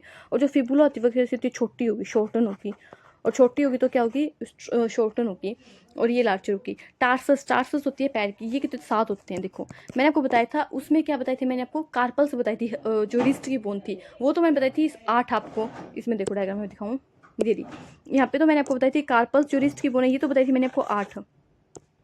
ठीक है, ये तो मैंने आपको बताई थी 8 रिस्ट की जो बोन है। बट यहाँ पे क्योंकि एक हमने बोन पटेला को दे दी ना, यहाँ पे ऐसे नंबर सेट करें तो एक बोन हम पटेला को दे देते हैं, जिसकी वजह से क्या होता है कि यहाँ पे जो बोन आती है ना टार्सस में वो आती है 7। मेटा टार्सस है हमारे पाँव का, जो ये होता है ना पाँव का पंजा बोल देते हैं जिसे, ये होती है 5 और फ्लेंजेस होती है 14। ठीक है, और एंकल बोन कौन सी आ जाएगी, एंकल बोन ही आएगी। टार्सल्स जैसे हम एंकल बोल सकते हैं, क्योंकि जैसे रिस्ट को बोलते हैं कार्पल्स, वैसे ही एंकल होता है टार्सल्स। तो ये टोटल काउंट कर लो, देखो 7 और 5 कितने, 12, 12 और 14 कितने होते हैं, 4 2 6, 26, 26 27 28 29 और 30, टोटल 30 बोन हो गया। अब देखो क्वेश्चन बता देते आपको, कहाँ गया, ये रहा। देखो इसको बड़ा करूँ तो मैं आपको, एंकल बोन में क्या आ जाएगी, एंकल बोन में आ जाएगी टार्सस, टार्सस एंकल बोन को बोलते हो चाहे, और रिस्ट को में क्या आ जाएगी, कार्पल्स आ जाएगी। ठीक है, यहाँ पे टार्सस, मेटाटार्सस और क्या आ जाएगी, फ्लैंजेस, ऊपर हथेली में कार्पल्स, मेटाकार्पल्स और फ्लैंजेस। आगे देखते हैं, मैच कर लो पहले से, ए का सेकंड और बी का थर्ड, ए का सेकंड बी का थर्ड, दो ऑप्शन में है, ए का सेकंड बी का थर्ड, ये दोनों तो कट हो गए। उसके बाद में देखते हैं सी का क्या आएगा, सी का आएगा फोर्थ, ये रहा सी का फोर्थ, तो सी का फोर्थ इसमें नहीं निकल, तो सी का fourth, option number D is right answer. ठीक है, नेक्स्ट क्वेश्चन देखते हैं। अभी देखो ये वापस एक डायग्राम बेस्ड क्वेश्चन आ गया। आज मैं आपको ये डायग्राम बेस्ड क्वेश्चन भी लिख के आई हूँ, तो पहले पढ़ लेते हैं क्वेश्चन, फिर से थोड़ा बड़ा कर दूंगी। The figure show the ribs and rib cage labelled with A B C and D, select the option which give identification. अब देखो पहले मार्क ही कर लेते हैं खुद से, फिर हम आइडेंटिफाई कर लेंगे। देखो डी तो क्या है, वर्टिब्रल कॉलम, डी है वर्टिब्रल कॉलम, राइटिंग अच्छी नहीं आ रही प्लीज, मैं जो बोल रही हूँ इस पर ध्यान दो। डी क्या, वर्टिब्रल कॉलम। सी क्या होगी, रिब्स होगी, और रिब्स में भी कौन सी है, ये किसको अटैच कर रही है, 8th 9th और 10th पे लग रहा है मुझे, ये है फॉल्स रिब है, फॉल्स रिब। बी क्या होगी, बी होगी, बी है ट्रू रिब्स मान लो, देखेंगे ऑप्शन कैसे दी मैं मार्क कर देती हूँ। और ए क्या है, ए यहाँ पे कार्टिलेज, ए यहाँ पे इसको मार के, ये क्या कार्टिलेज या फिर क्या बोल सकते हैं हम, देखते हैं क्या, कार्टिलेज यहाँ पे जॉइंट भी हो सकता है, क्या दिखा क्या देखते हैं। अब सबसे पहले ए कार्टिलेज जॉइंट, ठीक है मुझे तो ए से लग रहा है कार्टिलेज जॉइंट। बी को क्या लिखते हैं, वर्टिब्रोकॉन्ड्रल रिब्स, बी कौन सी है, बी है ट्रू रिप्स, सॉरी हाँ बी क्या ट्रू रिप्स है, ट्रू रिप्स है तो ये कौन सी वर्टिब्रोस्टर्नल होगी, तो ये गलत लिख दिया। सी क्या है फॉल्स रिप, इन्होंने ये देखो इन्होंने क्या कर दिया उल्टा कर दिया, ये ऐसे करना था आगे पीछे। बी तो है वर्टिब्रोस्टर्नल रिप्स और सी है क्या ये सी क्या है वर्टिब्रोकॉन्ड्रल लिप्स, और डी इन्होंने क्या कर दिया स्टर्नम, डी क्या है वर्टिब्रल कॉलम, तो ये भी गलत है, तो ए ही सही है कार्टिलेजिनस जॉइंट। नेक्स्ट क्वेश्चन देखते हैं, आई होप आपको समझ में आएगा, ऐसे नहीं मैंने खुद नहीं सोल्व करी। ये देखो मैंने आपको बताया था डायग्राम, ये देखो डायग्राम, ये along their location there are type of muscles are given as A B and C identify the correct matching pair along with their location in human body, location बतानी है और इनके मैचिंग बतानी। देखो ये डायग्राम आपको NCERT में दिए हुए हैं, ये तो है स्केलेटल मसल, इसमें ये दिख रहे हैं, ये दिख रहे हैं स्ट्राइएशंस, और यहाँ पे क्या होती है मल्टीन्यूक्लियोटाइड बहुत सारे न्यूक्लियस होते हैं, तो ये तो है स्केलेटल मसल। ये आपको आंख के जैसे यहाँ किनारों से पतली और एक ही न्यूक्लियस दिखाई, ये है स्मूथ मसल। और ये देखो ब्रांच दिखाई, और यहाँ पे ब्रांचिंग में यहाँ पे कौन सी डिस्क होती है इंटरकलेटेड डिस्क होती है कार्डियक मसल। ये एनसीईआरटी का डायग्राम आपके। अब हमने नाम तो लिख लिया, अब देख लो इनके फंक्शन देख लेते हैं। ये क्या बोल रहा है ए स्मूथ है ना, देखो थोड़ा छोटा करती हूँ मैं फिर आपको दिख जाएगा। ये क्या ए स्मूथ, तो ये ऑप्शन गलत हो गया, ए स्केलेटल है, ठीक है ए स्केलेटल है और ए इनवॉलेंट्री है, इनवॉलेंट्री नहीं है, ए स्केलेटल है तो वॉलेंट्री होगी, क्यों क्योंकि हम अपनी मर्जी चला सकते हैं, मुझे चलना है तो चलूंगी, नहीं चलना तो नहीं चलूंगी, तो ये दोनों ऑप्शन तो कट हो गए। अब ए स्केलेटल मतलब ट्राइएप्स, ठीक है ट्राइएप्स सोचिए आपकी बाजू की बोलते हैं, आप अपनी बाजू को अपनी मर्जी से हिलाते हो, कोई किचन से सामान लेना ऊपर सामान पड़ना तो अपनी मर्जी हो तो उसको हिला सकते हो ऊपर कर सकते हो, तो triceps. Be smooth muscle stomach में, ठीक है। सी कार्डिक मसल हर्ट में, मुझे तो यही सही लग रहा है, ये ऑप्शन हो रहा है। A skeletal muscle biceps, involuntary intestine smooth heart. देखो इन्होंने क्या बोल दिया सी मसल स्मूथ है पर स्मूथ नहीं है, सी के कार्डिक, तो ये ऑप्शन गलत हो गया। आई होप आपको ये समझ में आएगा कि ट्राइसेप्स होती है ना, ये हमारी बाजू की बोन होती है, बाजू ये ट्राइसेप्स बाइसेप्स नहीं बनाते, क्या आपने सुना होगा ये जिम में जाके, तो ये ट्राइसेप्स यहाँ पे अपर आर्म में होती है, और ये स्केलेटल मसल होती है, स्मूथ मसल स्टमक में होती है। आपका ऐसा मन होता है कि आज तो मेरा मन करे मैं अपने स्टमक को हिला लूँ, तो अपने स्टमक को हिला सकते हो कैसे, वो तो यहाँ पे फिक्स है, वो स्मूथ मसल है वहाँ पे, खुद का मन तो नहीं होता ऐसे। अब मेरा मन करे हाथ को हिलाने का, तो ठीक है मैं हाथ को हिला सकती हूँ क्योंकि स्केलेटल मसल है। अब मेरा मन करे कि मैं अपने स्टमक को हिला लूँ, तो हिला के दिखाओ, आप अपने स्टमक को नहीं हिला सकते हो क्यों, क्योंकि वहाँ पे स्मूथ मसल है। आई होप आपको समझ में आएगा। नेक्स्ट क्वेश्चन देखते हैं, ये देखो ये है मैच द कॉर्नर वाला क्वेश्चन। अब इसको करते हैं मैच। जॉइंट के बारे में मैंने कल थोड़ा सा आपको बेसिक आइडिया दिया था, मैंने बताया था फाइब्रस जॉइंट एक ऐसा जॉइंट होता है जिसमें कोई भी मूवमेंट रहती है, ये मिलता है हमारे जो ब्रेन में क्रेनियम में जो बोन मैंने बताई थी, कौन सी बताई थी 8 बोन बताई थी हमारे क्रेनियम में जो हमारे ब्रेन को प्रोटेक्ट करती है। एक तो थी temporal, parietal, occipital, ethmoid, sphenoid और फ्रंटल। इसमें से पैराइटल और टेम्पोरल 2 थी, इनके बीच में जो होता है वो होती है फाइब्रस जॉइंट। ऐसे थोड़ा था कि आप अपने सिर पे हाथ रखते हो तो एक बोन आगे हो जाती है, एक बोन पीछे हो जाती है, तो फाइब्रस जॉइंट कहाँ मिलेगी हमारी स्कल में मिलेगी, जहाँ पे बोन का कोई भी मूवमेंट नहीं होता है, ठीक है मैम। हिंज जॉइंट मैंने आपको बताया था कहाँ मिलता है, नी में मिलता है, जहाँ पे जैसे गेट में एक साइड मूवमेंट होती है एक साइड खुलता है, वैसे ही नी में और एल्बो में। देखो यहाँ पे लिखा होगा ये नी हेल्प इन लोकोमोशन में क्या मिल जाएगा hinge joint. Ball and socket अभी हमें बताया हिप जॉइंट होता है और शोल्डर जॉइंट होता है। बॉल एंड सॉकेट जॉइंट में क्या आ जाएगा ह्यूमरस एंड पेक्टोरल, अभी बताया रोटेशनल मूवमेंट में हेल्प करता है। और बच्चे कार्टिलेजिनस जॉइंट मैंने बताया था एडजेसेंट वर्टिब्री होती है। कार्टिलेजिनस जॉइंट क्या करता है लिमिटेड मूवमेंट प्रोवाइड करता है, तो बी का आ जाएगा फर्स्ट, ए का थर्ड, बी का फर्स्ट, ऑप्शन मैच करो, ए का थर्ड बी का फर्स्ट, एक ऑप्शन मिले देखो ऑप्शन नंबर डी, ए का थर्ड बी का फर्स्ट। आज मैं पीपीटी भी थोड़ी सेव ना के लेके ऑप्शन ज़्यादा आपको ऐसे नहीं लिखे कल जैसे कि जैसे कल मैच हो रहे हैं क्वेश्चन वैसे नहीं होगा। Lack of relaxation between successive stimuli in sustained muscles contraction is known as, देखो इसे बोलते हैं टिटेनस। टिटेनस मैंने आपको कल भी बताया था डिजीज आपके एनसीईआरटी में, इसमें कहता है कैल्शियम आयन की कमी हो जाती है। जब कैल्शियम आयन की कमी हो जाएगी ना तो मसल्स कॉन्ट्रैक्शन जो है वो क्या होते हैं सस्टेन्ड नहीं हो पाते हैं, सस्टेन्ड मसल्स कॉन्ट्रैक्शन होते हैं जो उनको स्टिमुलाई सही से नहीं मिल पाता है, तो option number C is right answer. Next question ये उसमें से है डिजीज में से क्वेश्चन है ये, विच of the following muscular disorder is inherited. Inherited होता है मतलब एक बंदे से मतलब एक जनरेशन से दूसरे जनरेशन में चाहे। बोटुलिज्म तो क्या एक हम बोल सकते हैं कि आप नहीं बोलते फूड पॉइजनिंग, फूड पॉइजनिंग से रिलेटेड एक क्या है कि ये डिजीज है। इसमें क्या होता है ये किसी क्लोस्ट्रीडियम बैक्टीरिया से होता है, क्लोस्ट्रीडियम बोटुनिकम ऐसा ही नाम उस बैक्टीरिया से होता है, तो ये तो फूड पॉइजनिंग है। टिटेनियम मैंने बता दिया कैल्शियम आयन का जो कम हो जाएगा उससे होता है। देखो एक डिजीज है मस्कुलर डिस्ट्रोफी और एक है माइस्थेनिया ग्रेविस, दोनों आपके एनसीईआरटी में दी हुई है। माइस्थेनिया ग्रेविस एक autoimmune disorder. Auto immune disorder क्या होता है कि जब आपकी सेल्स अपनी जब आपकी जो इम्यूनिटी सेल्स कौन सी होती है बीओटी सेल्स होते हैं, जब आपका इम्यून सिस्टम आपकी खुद की बॉडी की सेल को मारने लग जाए, उसे पता नहीं चले कि ये बॉडी की सेल है या फॉरेन सेल है, तो उसे बोलते हैं ऑटो इम्यून डिसऑर्डर। ये माइस्थेनिया ग्रेविस में होते हैं। और मस्कुलर डिस्ट्रोफी होती है एक जेनेटिक डिसऑर्डर। और जेनेटिक है तो ये एक जनरेशन से दूसरी जनरेशन में जाएगा। तो हमसे पूछे इनहेरिटेड कौन सी है, तो मस्कुलर डिस्ट्रोफी के इनहेरिटेड है। इसमें क्या हो जाता है कि पैरालिसिस वाली कंडीशन आ जाती है, वीकनेस हो जाती है बोन की, ठीक है। और माइस्थेनिया ग्रेविस में क्या होता है, एक ऑटो इम्यून डिसऑर्डर है। नेक्स्ट क्वेश्चन देखते हैं। ये क्या बोला, विच of the following is A correct match for disease and it's symptom. देखो आर्थराइटिस में इन्फ्लामेशन जो मुझे तो इसी लग रहा है क्योंकि आइटिस लगाती है, और मैंने बताया था आइटिस किसी के भी पीछे लग जाए उसमें क्या होगा, इन्फ्लामेशन होगा। और आर्थराइटिस क्या तो इन्फ्लामेशन जॉइंट होता है, यही से लग रहा। आगे देख लेते हैं। टिटेनी हाई कैल्शियम, हाई लगा दिया, लो कैल्शियम लगा दिया, पढ़ना ही नहीं आगे। Myasthenia gravis genetic disorder, myasthenia gravis genetic disorder नहीं है, माइस्थेनिया ग्रेविस एक ऑटो इम्यून डिसऑर्डर, इससे पहले वाले क्वेश्चन में बताया।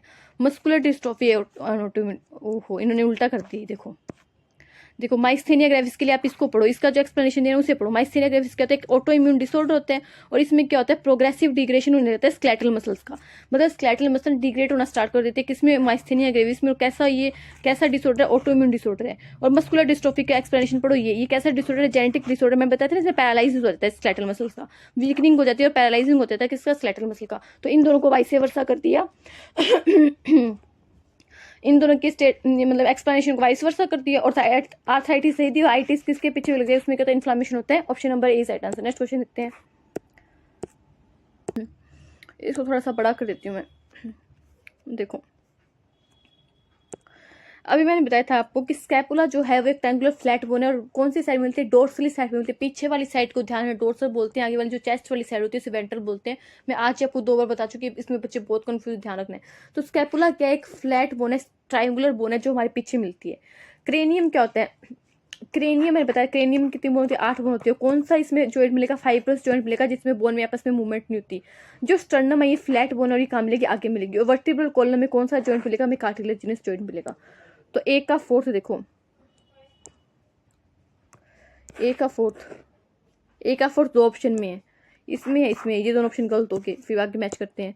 ए का फोर्थ, बी का क्या आएगा, बी का आएगा क्रेनियम में क्या कौन सा जॉइंट मिलता है, फाइब्रस जॉइंट, बी का थर्ड। अब देखो बी का थर्ड एक में दिया, तो option number B is right answer. Next question देखते हैं। ये देखो ये भी क्या है, मैच द कॉलम वाला क्वेश्चन है, अच्छा क्वेश्चन है। देखो फ्लोटिंग रिप्स कौन सी होती है, मुझे बताओ। फ्लोटिंग रिप्स वो रिप्स होती है जो पीछे वर्टिब्रल कॉलम से तो अटैच करती है। जो 11वां और 12वां पेयर होता है रिप्स का, वो पीछे वर्टिब्रल कॉलम से तो अटैच करता है, डोर्सली पीछे मतलब डोर्सली, बट आगे वेंट्रली स्टर्नम से भी अटैच नहीं करता, ना ही किसी रिप से अटैच करता है। तो देख लो, do not connect with sternum, देख लो ये लिखा हुआ floating ribs do not connect with sternum.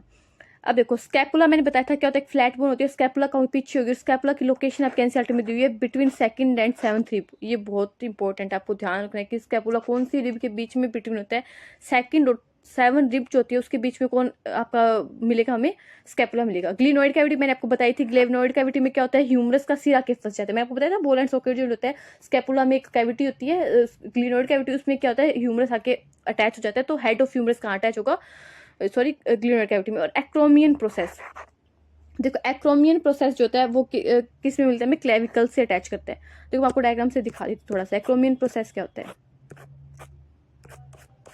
हाथ में ये स्कैपुला वाला डायग्राम था ना, उसमें देखो कहाँ गया, ये रहा। थोड़ा सा बड़ा करते इसे, इरेज करने तो। एक्रोमियन प्रोसेस क्या होता है समझ लो थोड़ा सा।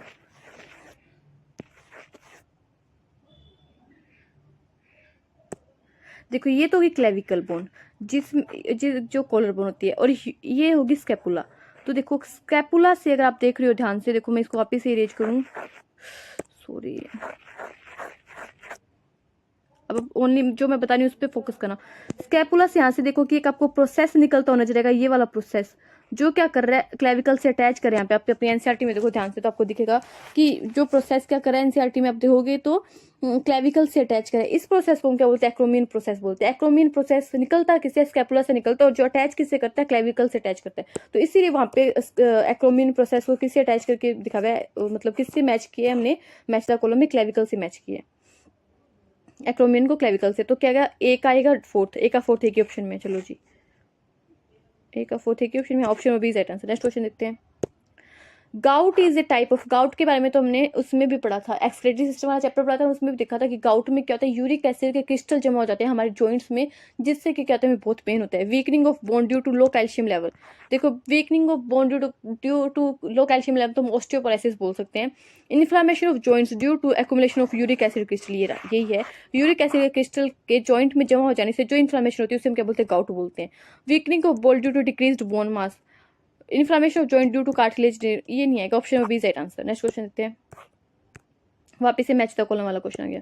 देखो इसमें आपने क्या करें, जॉइंट दिए हैं, उनको क्या करें, मैच करना है। सबसे पहले ना इन क्वेश्चन को सॉल्व करने के लिए तो जो आप जानते हो उसे पकड़ो। जैसे बोल एंड सॉकेट जॉइंट को अच्छे से जानती हूँ, कहाँ मिलेगा, ह्यूमरस एंड पेक्टोरल गिल्डर में, 2 बार ये हमने देख लिया। सैडल जॉइंट मैंने कल ही आपको बताया था, कहाँ मिलता है, थंब में मिलता है। थंब के भी कौन से वाले पार्ट में मिलता है, थंब के भी कार्पल और मेटाकार्पल। अब आपको पता होना चाहिए कार्पल और मेटाकार्पल क्या, मैंने आपको डायग्राम में दिखा दी। कार्पल तो है रिस्ट की बोन और मेटाकार्पल है पाम की बोन। तो कार्पल रिस्ट की बोन और मेटाकार्पल जो पाम की बोन है, उनके बीच में जो थंब में जॉइंट प्रेजेंट होता है वो कौन सा होता है, सैडल जॉइंट होता है। फाइब्रस जॉइंट कहते हैं नॉन मूवेबल होता है, कहाँ मिलेगा, स्कल की जो बोन है उनमें मिलेगा, क्योंकि हमारे सिर की हड्डियां आपने को पता होगा कि हाथ लगाने से हिलती नहीं है, ये बहुत मजबूत पार्ट है, इसमें कोई भी मूवमेंट नहीं होती। और कार्टिलेजिनस जॉइंट कहाँ मिलता है, हमारी जो एडजेसेंट वर्टिब्रे, पीछे कितनी वर्टिब्रे, 26 वर्टिब्रे है, उनके बीच में जो जॉइंट प्रेजेंट होगा वो कौन सा, कार्टिलेजिनस जॉइंट। इसमें बहुत लिमिटिंग अमाउंट में मूवमेंट होती है, वो थोड़ी सी मूवमेंट होती है। तो एक आएगा सेकेंड, देख लो, एक का सेकेंड, एक का सेकेंड तो बहुत में दिया, एक का सेकेंड के बाद में बी का फोर्थ, एक का सेकंड इसमें नहीं है और एक का सेकंड इसमें नहीं है, एक का सेकंड इसमें, एक बी का फोर्थ, दोनों में ही है। फिर सी का देखो, सी का फर्स्ट, सी का फर्स्ट इसमें है, सी का फर्स्ट ये भी कट हो जाए, तो option number B is right answer. Next question देखते हैं, क्रोनिक ऑटो इम्यून डिसऑर्डर, ये तो आपको पढ़ते ही समझ में आना चाहिए। अभी मैंने आपको बताया ऑटो इम्यून डिसऑर्डर कौन सा था, myasthenia gravis. Chronic autoimmune disorder affecting neuromuscular junction leading to fatigue, weakening and paralysis of skeletal muscles is called myasthenia gravis. Muscular dystrophy का एक जेनेटिक डिसऑर्डर है, जेनेटिक डिसऑर्डर, इसमें paralysing हो जाती है, वीकनिंग ऑफ बोन हो जाती है। और आर्थराइटिस में क्या होता है, इन्फ्लामेशन हो जाता है। आर्थराइटिस में क्या होता है, इन्फ्लामेशन हो जाता है, किसमें, हमारे जोड़ों में। तो option number D is right answer. Next question देखते हैं, which of the following is not a function of the skeletal system, हमारे स्केलेटल सिस्टम का कौन सा फंक्शन नहीं है, नोट पे ध्यान देना है। स्टोरेज ऑफ मिनरल्स, यस, किसका स्टोर करता है, कैल्शियम का और फॉस्फेट का, बहुत अमाउंट में कैल्शियम और फॉस्फेट इन्हें मिलते हैं। प्रोडक्शन ऑफ बॉडी हीट, नहीं, बॉडी हीट नहीं करता skeletal system. Locomotion, yes, locomotion में हेल्प करेगा। प्रोडक्शन ऑफ इरिथ्रोसाइट, ये कल ही देखा था मैंने, क्या मिलता है, रेड बोन मैरो। और रेड बोन मैरो में क्या होता है, जो बोन होती है उसके रेड बोन मैरो वाले पार्ट में क्या होता है, जो हमारे ब्लड सेल होते हैं उनका फॉर्मेशन होता है, उसमें इरिथ्रोसाइट यानी आरबीसी, ये भी ध्यान रखना है। तो जो काम नहीं है वो कौन सा नहीं है, प्रोडक्शन ऑफ बॉडी, ऑप्शन और B is right answer. Next question देखते हैं, वापिस से क्या गया, मैच द कॉलम। आज के क्वेश्चन आपको लगेंगे कि यस मैम बहुत अच्छे क्वेश्चन लिखे हैं आप। अब देखो नी जॉइंट, मैं देखते ही पकड़े, नी जॉइंट मतलब हिंज जॉइंट, नाम से पता चलता है। जॉइंट बिटवीन कार्पल्स, अभी ये नहीं आता तो एक बार छोड़ो। Joint between humerus and pectoral girdle ma'am, ball and socket joint. Joint between atlas and axis ma'am, pivot joint, कल ही देखा था। पाइवट जॉइंट क्या होता है, एटलस और एक्सिस। एटलस क्या होती है, हमारी जो फर्स्ट वर्टिब्रे होते हैं उसका नाम होता है एटलस। ये 2 नाम हमें ध्यान रखने, सारी वर्टिब्रे के नाम हमें ध्यान नहीं रखते, बट 2 स्टार्टिंग के जो वर्टिब्रे है उसके नाम हमें पता होना चाहिए। फर्स्ट जो है वो है एटलस और सेकंड वर्टिब्रे जो है वो है एक्सिस, और इनके बीच में जो जॉइंट होता है वो होता है पाइवट जॉइंट। वैसे वर्टिब्रल कॉलम के बीच में हमें कौन सा जॉइंट देखने को मिलता है, कार्टिलेजिनस जॉइंट। और जॉइंट बिटवीन कार्पल्स, अभी एक ही बची है, ग्लाइडिंग जॉइंट। अभी हमें ध्यान रखिए ग्लाइडिंग जॉइंट क्यों होता है, वो हमारे कार्पल्स क्या होती है, हमारी जो रिस्ट की बोन होती है, मैं बार बार बता रही हूँ, रिस्ट की बोन कार्पल्स, हथेली की बोन मेटाकार्पल्स और फ्लैंजेस होती है अंगुलियों की बोन। कार्पल्स कितनी होती है, 8 होती है, मेटाकार्पल्स कितनी होती है, 5 होती है, फ्लैंजेस कितनी होती है, 14 होती है। तो जॉइंट बिटवीन पेक्टोरल गिल्डर और ह्यूमरस, ऑप्शन नंबर एक आएगा, बोल एंड सॉकेट, एक का सेकंड देखो, एक का सेकंड 2 ऑप्शन में, ठीक है, मैच नहीं होगा। फिर नी जॉइंट बी का थर्ड, एक का सेकंड बी का थर्ड, एक में देखो, एक का सेकंड इसमें नहीं है, एक का सेकंड इसमें नहीं है, इसमें एक का सेकंड है और बी का थर्ड नहीं है, तो option number A is right answer. Next question देखते हैं, ऑस्टियोपोरोसिस। अभी मैंने देखा ऑस्टियोपोरोसिस आज आर एज रिलेटेड यहाँ पे क्यों बोला है। ऑस्टियोपोरोसिस होने के ना 2-3 रीजन हो सकते हैं। ऑस्टियोपोरोसिस का मेनली मतलब ये है कि बोन का वीक होना, बोन वीक कैल्शियम के लो लेवल की वजह से भी हो सकती है, और बोन जो वीक है वो एक एज रिलेटेड भी हो सकता है। क्यों, क्योंकि मैंने बताया था 50 साल के बाद में फीमेल्स में मीनोपोज हो जाता है। मीनोपोज हमें टर्म ध्यान रखते हैं, मीनोपोज का मतलब होता है मेंस्ट्रुअल साइकिल का बंद होना, जिसकी वजह से क्या होता है कि बॉडी में एस्ट्रोजन का लेवल कम हो जाता है, और एस्ट्रोजन कहता है कि बोन के मैच्योरेशन के में हेल्प करता है, तो जिसकी वजह से कहते हैं ऑस्टियोपोरोसिस की प्रॉब्लम फीमेल्स में आती है। Osteoporosis are age related disease of skeletal system में अकर ड्यू टू, किसकी वजह से होगा, इम्यून डिसऑर्डर। देखो इम्यून डिसऑर्डर नहीं है ये, हाई कंसंट्रेशन, अगर कैल्शियम की कंसंट्रेशन हाई है तो क्यों ऑस्टियोपोरोसिस होगा। डिक्रीज लेवल ऑफ एस्ट्रोजन, ये देखो ये रहा, और मीनोपॉज होने की वजह से एक एज के बाद में फीमेल में क्या हो जाता है, ऑस्टियोपोरोसिस कंडीशन आती है, क्योंकि डिक्रीज हो जाता है लेवल किसका, एस्ट्रोजन का। एक्यूमुलेशन ऑफ यूरिक एसिड, देखो एक्यूमुलेशन ऑफ यूरिक एसिड ये गाउट की डेफिनेशन देती है उन्होंने, गाउट पूछा तो हम टिक कर देते हैं। Option number C is right answer. Next question देखते हैं, which of the following joint would allow no movement, किस कोई भी मूवमेंट अलाउ कौन सा नहीं करता, फाइब्रस जॉइंट नहीं करता। बॉल एंड सॉकेट जॉइंट में तो सबसे ज़्यादा मूवमेंट ये में हिप में मिल जाएगा, हमारी हिप्स में जो होता है, और कहाँ मिल जाएगा, हमारे शोल्डर में। शोल्डर की जो पेक्टोरल गर्डर होगा, ह्यूमरस में होगा ये। साइनोवियल जॉइंट का ही टाइप है कौन, बॉल एंड सॉकेट जॉइंट। और कार्टिलेजिनस जॉइंट कहाँ मिलेगा, हमारी जो वर्टिब्रा होती है एडजेसेंट, उनमें मिल जाएगा। Option number D is right answer. Next question देखते हैं, ग्लिनोइड कैविटी आर्टिकुलेट, अभी मैंने बताया था ग्लिनोइड कैविटी कहाँ मिलती है, स्कैपुला में मिलती है। और किसका कौन जो ह्यूमरस का हेड होता है ना, वो जाके क्या होता है, ग्लिनोइड कैविटी में अटैच हो जाता है। Scapula with acromion no, clavicle with scapula no, humerus with scapula, ये रहा option number C is right answer. Next question, name the ion responsible for unmasking, उस आयन का नाम बताना जो क्या करता है, अनमास्किंग करता है किसकी, active site of myosin for cross bridge activity during muscle contraction. कल ही मैंने बताया था कि मसल कॉन्ट्रैक्शन के लिए हमें एक ही आयन चाहिए, तो वो था कैल्शियम। क्यों, क्योंकि कैल्शियम क्या करता है, ट्रोपोनिन और ट्रोपोमाइसिन को भड़का देता है। मतलब कैल्शियम है ना, क्या करता है कि ट्रोपोनिन और कैल्शियम को देख के ट्रोपोनिन और ट्रोपोमाइसिन उसकी तरफ चले जाते हैं। क्या बोल सकते हैं ना, कोई अट्रैक्शन होता है कैल्शियम का ट्रोपोनिन और ट्रोपोमाइसिन के साथ में। तो कैल्शियम को देखा और ट्रोपोनिन और ट्रोपोमाइसिन, अच्छा जी कैल्शियम आ गया, तो वो ट्रोपोनिन और ट्रोपोमाइसिन क्या करते हैं, कैल्शियम के पास चले जाते हैं। और फिर वो जो उसको एक्टिन को भूल जाते हैं कि हमने तो एक्टिन की बाइंडिंग साइट है जो मायोसिन से बंधेगी, उसे हमने पकड़ रखा है। नहीं जी कोई बात नहीं, एक्टिन को तो छोड़ो, कैल्शियम आ गया, तो ट्रोपोनिन ट्रोपोमाइसिन क्या करते हैं, कैल्शियम की तरफ चले जाते हैं। और एक्टिव साइट जो साइट होती है वो एक्टिन की बाइंड करने के लिए मायोसिन के लिए वो खुल जाती है। और मायोसिन क्या करते हैं, एक्टिन को पकड़ लेते हैं, उसको अंदर खींच लेते हैं, और क्या हो जाता है, मसल कॉन्ट्रैक्शन हो जाता है। आगे देखते हैं क्वेश्चन, ये फिर से मैच द कॉलम वाला क्वेश्चन देखो। अगर आप ये क्वेश्चन लगाओगे ना, आपको लगेगा कि पूरा चैप्टर रिवाइज करा दिया मैम आपने। तो देखो, वर्टिब्रो कॉन्ड्रल लिप्स, वर्टिब्रो नाम से पढ़ो, वर्टिब्रो यानी पीछे तो वर्टिब्रो कॉलम से अटैच है, और कॉन्ड्रल यानी आगे कार्टिलेज से अटैच है। कार्टिलेज से अटैच यानी 7th रिब से अटैच है with the help of cartilage. ये कौन सी रिब थी, 4th रिब थी। कौन से पेयर थे, 8वां 9वां और 10वां, ये 8वां 9वां 10वां पेयर। और इन्हें फॉल्स रिब, अगर फॉल्स रिब लिखता एग्जामिनर तो भी हम यही टिक करते। फ्लोटिंग रिब कौन सी थी, 11वां और 12वां पेयर, जो सिर्फ पीछे वर्टिब्रल से अटैच होती है, आगे किसी से भी अटैच नहीं थी। स्कैपुला क्या थी, स्कैपुला पे कौन सा प्रोसेस होगा, एक्रोमियन प्रोसेस, अभी मैंने बताया। किससे अटैच करता है एक्रोमियन प्रोसेस, क्लेविकल से। और कॉक्सल बोन में क्या जाएगा, एलियम मिस्चर प्यूबिस। देखो एलियम मिस्चर प्यूबिस दोनों को, तीनों को मिला के ना हम कॉक्सल बोन बोल देते हैं। मैंने आपको बताया था ना कि जब हम वूम में होते हैं, जब हम मम्मा के वूम में होते हैं प्रेगनेंसी के टाइम में, तो उस टाइम कहते हैं तीनों बोन अलग अलग होते हैं, एलियम अलग होती है, स्टियम अलग होते हैं, प्यूबिस अलग होते हैं। जैसे ही हम बाहर आ जाते हैं, हमारे बर्थ हो जाता है, उस टाइम कहते हैं तीनों बोन आपस में मिल जाती है और एक बोन बनाती है, उस बोन को हम क्या बोलते हैं, कॉक्सल बोन बोलते हैं। तो ये तीनों एक कॉक्सल बोन किससे मिलकर बनती है, इन तीनों से, इलियम मिस्टियम और प्यूबिस से। तो मैच कर लो, वर्टिब्रो कॉन्ड्रल लिप्स का आएगा ए का सेकंड और बी का फोर्थ, दो इकट्ठे ही ले लो, बार बार ऊपर नीचे करना पड़ता है। ए का सेकंड बी का फोर्थ, ये रहा एक ऑप्शन, ए के सेकंड से मिल गया, दो ऑप्शन इकट्ठे चेक नहीं तो एक से मिल गया। Option number C right answer. Next question देखते हैं, the pivot joint between atlas and axis type of, pivot joint कौन से, हमसे क्या पूछा कि पाइवट जॉइंट कौन से जॉइंट का टाइप है। पाइवट जॉइंट हमें पता है एक्सिस और एक्सिस के बीच, एक्सिस के फर्स्ट वर्टिब्रे, बहुत बार मैं बता दिया फर्स्ट वर्टिब्रे। देखो राइटिंग मेरी गंदी आती है, बट मैं जो बोलती हूँ प्लीज उस पर ध्यान दिया करो। ये सेकंड वर्टिब्रे है, ये सेकंड वर्टिब्रे है। इन दोनों के बीच में जो पाइवट जॉइंट है, ये भी पता चल गया हमें कौन सा जॉइंट है, और कौन से टाइप जॉइंट है, साइनोवियल जॉइंट।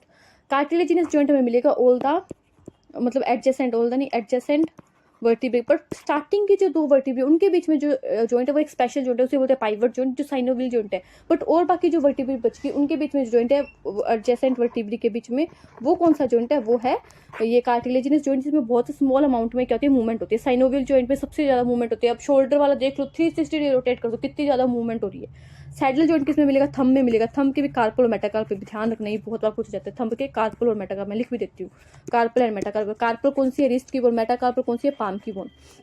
और फाइब्रस जॉइंट का मिलेगा हमारे क्रेनियम में मिलेगा, इसे सूचर बोलते हैं। आप एनसीईआरटी में लिखो सूचर, जो क्रेनियम की बोन के बीच में जॉइंट प्रेजेंट है इसे सूचर बोलते हैं। ये पीछे एनसीईआरटी में खुद क्वेश्चन में लिखा हुआ, तो आप सोचो कितना इंपॉर्टेंट है।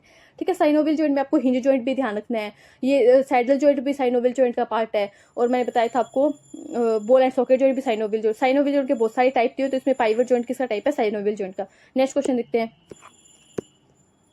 देखो नेक्स्ट क्वेश्चन क्या बोल रहा है, स्टिमुलेशन ऑफ मसल्स फाइबर, कि मसल्स फाइबर का स्टिमुलेशन होना by motor neuron. Motor neuron से कैसे अकर होता है, देखो मैंने आपको कल बताया था कि एक मसल सेल है, मान लो, ठीक है, ये क्या मसल सेल है, मसल सेल। और मसल सेल से यहाँ पे न्यूरॉन से क्या आता है, इसके पास में सिग्नल आता है, ये न्यूरॉन हो गया, ये हो गया न्यूरॉन। इन दोनों को मिला के क्या बोलते हैं, मोटर यूनिट बोलते हैं। इनको मिला के क्या बोलते हैं, मोटर यूनिट बोलते हैं। और ये होता क्या है, कौन से प्लेस पे अकर होगा, तो इन दोनों के बीच में जो प्लेस है, इसको मैंने कल आपको बताया था, क्या बोलेंगे, न्यूरोमस्कुलर जंक्शन बोलेंगे, या फिर एक नाम हो रहे हैं motor end plate, motor end plate, but यहाँ पे ऑप्शन में न्यूरोमस्कुलर जंक्शन है तो हम इसे टिक करेंगे। तो क्या होता है कि ये जो एक बात हमें ध्यान रखनी कि ये कौन सी मसल, स्केलेटल मसल, क्योंकि मैंने बताया था आपको हम स्केलेटल मसल को डिटेल में पढ़ेंगे। तो यहाँ पे जो ये केमिकल रिलीज करते हैं उसको पे को ध्यान रखें, कौन सा केमिकल होता है, एसिटाइलकोलिन।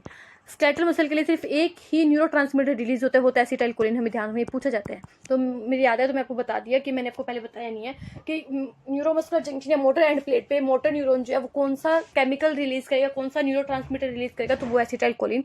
स्केलेटल मसल्स के लिए जनरली एक ही केमिकल यूज होता है एसिटाइलकोलिन। और माइस्थेनिया ग्रेविस में होता है ये कि यहाँ पे ना मसल सेल पे क्या लगे होते हैं, रिसेप्टर लगे होते हैं एसिटाइलकोलिन के, वो क्या हो जाते हैं, रिसेप्टर जो होते हैं वो ढंग से फंक्शन नहीं कर पाते हैं। इसीलिए वजह से क्या होता है कि जो हमारी खुद की ह्यूमन सिस्टम होता है ना वो हमारी सेल और फॉरेन सेल में अंतर नहीं कर पाता। माइस्थेनिया ग्रेविस में ये जो होते हैं रिसेप्टर, इन्हीं पे असर पड़ता है। ठीक है, तो जो ऑटोइम्यून डिसऑर्डर, तो ये हो गया क्वेश्चन। नेक्स्ट क्वेश्चन देखते हैं। Select the correct type, तो करेक्ट होता है ना matching of the type of the joint, the example in human skeletal system. Match करने हैं। देखो cartilaginous joint between frontal and parietal. देखो फ्रंटल और पैराइटल अभी हमें पता होना चाहिए, क्रेनियम बोन है। देखो क्रेनियम बोन है, फ्रंटल और पैराइटल कौन सी बोन है, क्रेनियम बोन है। क्रेनियम बोन के बीच में मैंने बताया था कौन सा जॉइंट होगा, फाइब्रस जॉइंट। कार्टिलेजिनस जॉइंट नहीं है, यहाँ पे कौन सा जॉइंट आएगा, फाइब्रस। तो ये तो गलत मैच कर दिया, फाइब्रस जॉइंट आएगा। देखो कैसे क्वेश्चन घुमाए ना, डायरेक्ट ऐसे नहीं देखे क्रेनियम बोन, दो क्रेनियम बोन के नाम देती है। अब जिस बच्चे को इतना डीप में पता है कि क्रेनियम बोन के नाम कौन से हैं तो वो कर पाएगा। तो ये तो ऑप्शन गलत हो गया। Pivot joint between third and fourth cervical vertebra. देखो पाइवट जॉइंट जो होता है ना वो ना थर्ड और फोर्थ के बीच में नहीं होता, मैंने आपको बताया था फर्स्ट एंड सेकंड के बीच में होता है, वो भी कौन सी, एटलर एक्सिस। तो ये गलत हो गया। Hinge joint between humerus and pectoral. देखो हिंज जॉइंट बोलती है पेक्टोरल और ह्यूमरस के बीच में, यहाँ पे कौन सा आएगा, बोल एंड सॉकेट जॉइंट आएगा। बोल एंड सॉकेट जॉइंट, ये गलत बोलती है इन्होंने, ये भी गलत है। और ग्लाइडिंग जॉइंट बिटवीन कार्पल, ये देखा था मैच द कॉलम हमने देखा था ना, कार्पल्स। कार्पल्स कौन सी होती है, रिस्ट की बोन होती है, इनके बीच में क्या होता है, ग्लाइडिंग जॉइंट होता है। तो option number D is right answer. Next question देखते हैं। Calcium is important in skeletal muscles contraction because it. Calcium क्यों इंपॉर्टेंट है, देखो bind to troponin to remove the masking to active site on actin for myosin. मुझे ये लग रहा है कि बाइंड कर लेता है ट्रोपोनिन को और रिमूव कर देता है मास्किंग साइट, कौन सी, जो एक्टिव साइट है मास्किंग एक्टिन के लिए मायोसिन की, उसके कहते हैं अनमास्क कर देता है, रिमूव कर देता है। Activate the myosin ATPase by binding to it. नहीं, एटीपीएस को बाइंड नहीं करेगा। Detach the myosin head from the actin filament. Detach बोल रहे नहीं। Prevent the formation of bond, prevent नहीं करता, तो बॉन्ड बनवाता है। तो option number A is right answer. देखो मैं आपको दिखा देती हूँ, अपनी डायग्राम लिख के आई थी एक्टिन और मायोसिन के, मैंने कल आपको बना के अपने हाथ से दिखाए थे, बट ये मुझे लगा एनसीईआरटी डायग्राम लिख के जानी चाहिए जिससे आपको पता रहेगा। देखो कैसे होता है, ये देखो एन एक्टिन थिन फिलामेंट दे रखा है, ये तो थिन फिलामेंट है, और बी मायोसिन मोनोमर, ये मोनोमर दे रखा है। मायोसिन का मोनोमर देखा कौन सा, मीरोमायोसिन। देखो इसमें क्या है, दो ऐसे हेड बना रखे हैं, देखो ये हेड हो गए दोनों, और हेड और ये कहती है आर्म होते हैं, इन दो हेड और आर्म को मिला के दोनों क्या बोलते हैं, क्रॉस आर्म बोलते हैं। ऊपर तो कौन सी बाइंडिंग याद है, ऊपर जब मार्क करने के लिए आता तो हमें ध्यान देता हमें होता है कि एक्टिन बाइंडिंग साइड भी थी और एटीपी, बट एग्जाम में ये भी देखते ऊपर तो एक्टिन बाइंडिंग साइड, नीचे एटीपी बाइंडिंग साइड, और ये हुई टेल इसकी। ये क्या, एक मीरोमाइसिन का मोलिक्यूल, ऐसे बहुत सारे जोड़ के क्या बना लेंगे, मायोसिन का पूरा मोलिक्यूल बना लेंगे। अभी देखो ये तो है जी एक्टिन, एक तो क्या जी एक्टिन है, और इस जी एक्टिन ने पूरों ने ऐसे मिलकर क्या बना लिया, पूरा एक फिलामेंट बना, तो ये पूरा बन जाएगा एफ एक्टिन। ये पूरा क्या है, एफ एक्टिन, और एक इसका मोलिक्यूल जो जी एक्टिन है। और देखो ये ऐसे पूरा धागे के जैसे इसको बाइंड कर रहे हैं ना, धागे के जैसे बाइंड करिए, तो ट्रोपोमाइसिन, और बीच बीच के अंतराल में 3 गोलियां ऐसी बना के दिखाई, ये है ट्रोपोनिन। तो ट्रोपोनिन क्या, यहाँ पे कैल्शियम जुड़ जाता है, तो यहाँ पे जो एक्टिन के लिए बाइंडिंग साइट होती है मायोसिन के लिए, वो क्या होती है, अनमास्क हो जाती है, जिसकी वजह से क्या होता है, मसल कॉन्ट्रैक्शन हो जाता है। तो ये डायग्राम मैं लिख के थी आपके लिए दिखाने के लिए। ये रिब केज वाला मैंने आपको एक्सप्लेन कर ही दिया, और मैं बाद में एक्सप्लेन कर दूंगी आपको, पहले क्वेश्चन कर लेते हैं, ठीक है।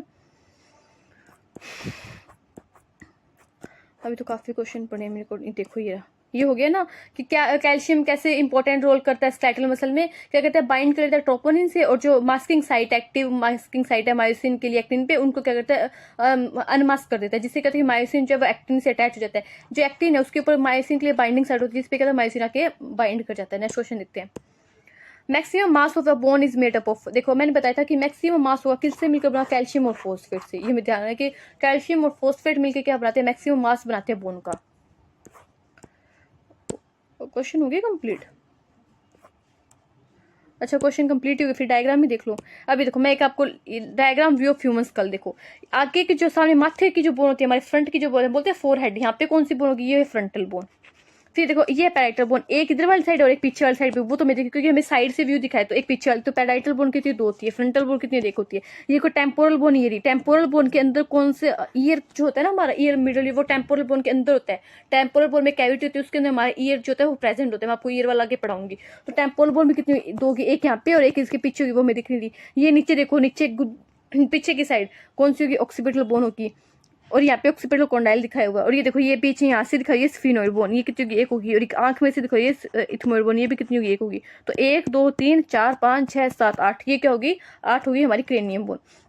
उसके बाद में फेशियल बोन दिखाई हुई है, देखो ऊपर वाला जो जबड़ा था उसे तो बोलते हैं मैचिला, नीचे वाले को बोलते हैं मैंडिबल। और ये एक अलग से बोन दिखाई जो किसी भी बोन से अटैच नहीं करती। हमारे बॉडी की एक ऐसी इकलौती बोन है जो किसी भी दूसरी बोन से अटैच नहीं करती। वो कौन सी हाइड बोन है, इससे कौन अटैच करता है, हमारी जीभ अटैच करती है। आगे टंग जो होती है पीछे जाके हाइड बोन से अटैच करती है। नीचे वाले जो को क्या बोलते हैं, मैंडिबल बोलते हैं, ध्यान। ऊपर वाले जो को क्या बोलते हैं, मैक्सिला बोलते हैं। और जाइगोमेटिक बोन होती है जो हमारी गाल की जो बोन होती है ना, उसे बोलते हैं जाइगोमेटिक बोन। नेजल बोन हमारे नाक में आ जाएगी। और लैक्राइमल बोन कहाँ होती है, हमारी आंख के नीचे वाली साइड में होती है लैक्राइमल बोन। क्योंकि लैक्राइमल ग्लैंड जो होती है ना, पढ़ोगे लैक्राइमल ग्लैंड से कहते हैं आंसू आते हैं। कई बार पूछ लेते हैं कि जो टीयर्स होते हैं वो कौन सी ग्लैंड सिक्रेट करते हैं, तो वो होते हैं लैक्राइमल ग्लैंड। ठीक है, ये हो गया, डायग्राम देख लिया। ये देखो ये मैंने आपको एक्सप्लेन कर दिया था पीछे, आप उस पीपीटी में देखना, आपको एक्सप्लेन किया मिलेगा। एक डायग्राम ये रह गया बस। तो ये हमारी वर्टिब्रल कॉलम का डायग्राम, ये और देख लो। देखो जो हमारी वर्टिब्रल कॉलम होती है उसमें टोटल कितनी वर्टिब्री होती है, टोटल होती है 26 वर्टिब्री। 26 वर्टिब्री मिलके बनाती है। देखो क्या होता है, ऊपर वाली होती है 7 होती है सर्विकल, थोरेसिक होती है 12, लंबर होती है 5, ठीक है, सैक्रम होती है 1 और कॉकिक्स होती है 1। 7 और 5 12 12 12 24 और 25 26। तो ये हमें ध्यान रखनी है, पूछ लेता है कई बार। क्योंकि मैंने आपको बताया था ना कि हमारी जो ट्रैकिया आती है वो कौन सी वर्टिब्री पे दो उसमें टूट जाती है, ब्रोंकस में। और मैंने आपको बताया था कि हमारी जो ये क्या होती है, किडनी होती है, वो कौन सी वर्टिब्री के बीच में प्रेजेंट होती है। हमने लोकेशन देखी थी, last thoracic to third lumbar, ऐसे करके हमने लोकेशन देखी थी ना। तो वो यहीं से होती है कि last thoracic to third lumbar आ जाएगा। तो हमें ध्यान रखें कि सर्विक्स कितनी 7 है। सर्विक्स सेंसिटिव लाइन दी है ऑल मैमल्स में, कुछ शेफियों को छोड़ के ऑल मैमल्स में हमें जो सर्विकल ये वर्टिब्री वो 7 ही देखने को मिलेगी। थोरेसिक कितनी होती है 12 होती है, लंबर कितनी होती है 5 होती है। कई बार ऐसे ना फॉर्मूला से लिखा होता है, आप कॉपी नोट्स में देखोगे C7 मतलब सर्विक्स 7 है, थोरेसिक 12 यानी T12 यानी थोरेसिक 12 है, L5 यानी लंबर 5 है, सैक्रम 1 यानी S1 यानी सैक्रम 1 और कोकिक्स 1 C1 यानी कोकिक्स 1 है। कई बार ना आप देखो कई मॉड्यूल में से फॉर्मूला से लिखा होता है, तो यही बनाता है कि सर्वाइकल 7 है, थोरेसिक 12 है, लंबर 5 है, सैक्रम 1 है और कोकिक्स कितनी 1 है। ये टोटल कितनी वर्टिब्री होगी, 26 वर्टिब्री होगी। तो ये क्या करती है, हमारे जो नीचे क्या जाएगी, हमारी स्पाइनल कॉर्ड जाएगी, उसे कहते हैं प्रोटेक्ट करती है। जैसे ब्रेन को कौन, हमारे ब्रेन को कौन प्रोटेक्ट करता है, क्रेनियम। वैसे ये जो हमारे पीछे क्या निकलेगी, स्पाइनल कॉर्ड निकलेगी, सीएनएस का पार्ट, उससे कौन प्रोटेक्ट करेगा, वर्टिब्रल कॉलम। और इनके बीच में कौन सा जॉइंट प्रेजेंट होता है, वो होता है कौन सा था, कार्टिलेजिनस जॉइंट। और फर्स्ट और सेकंड वर्टिब्री जो उनको हम स्पेशल नाम देते हैं, फर्स्ट वर्टिब्री को सेकंड वर्टिब्री को स्पेशल नाम देते हैं एटलस एक्सिस। उनके बीच में कौन सा जॉइंट है, pivot joint. Thank you, I hope आपको आज का लेक्चर अच्छा लगा। आज तो मैंने पीपीटी भी थोड़ी अच्छी बनाने की कोशिश की और मैंने सारे डायग्राम मैच मतलब ले लिया, मैंने सारे डायग्राम आपको एक्सप्लेन किया। आप देखना एनसीईआरटी में इतनी डायग्राम है, इस चैप्टर के मैंने सारे डायग्राम आपको एक्सप्लेन किए हैं और बहुत मेहनत लगी है। अगर आपको अच्छा लग रहा है तो वीडियो को लाइक शेयर सब्सक्राइब करें। Thank you.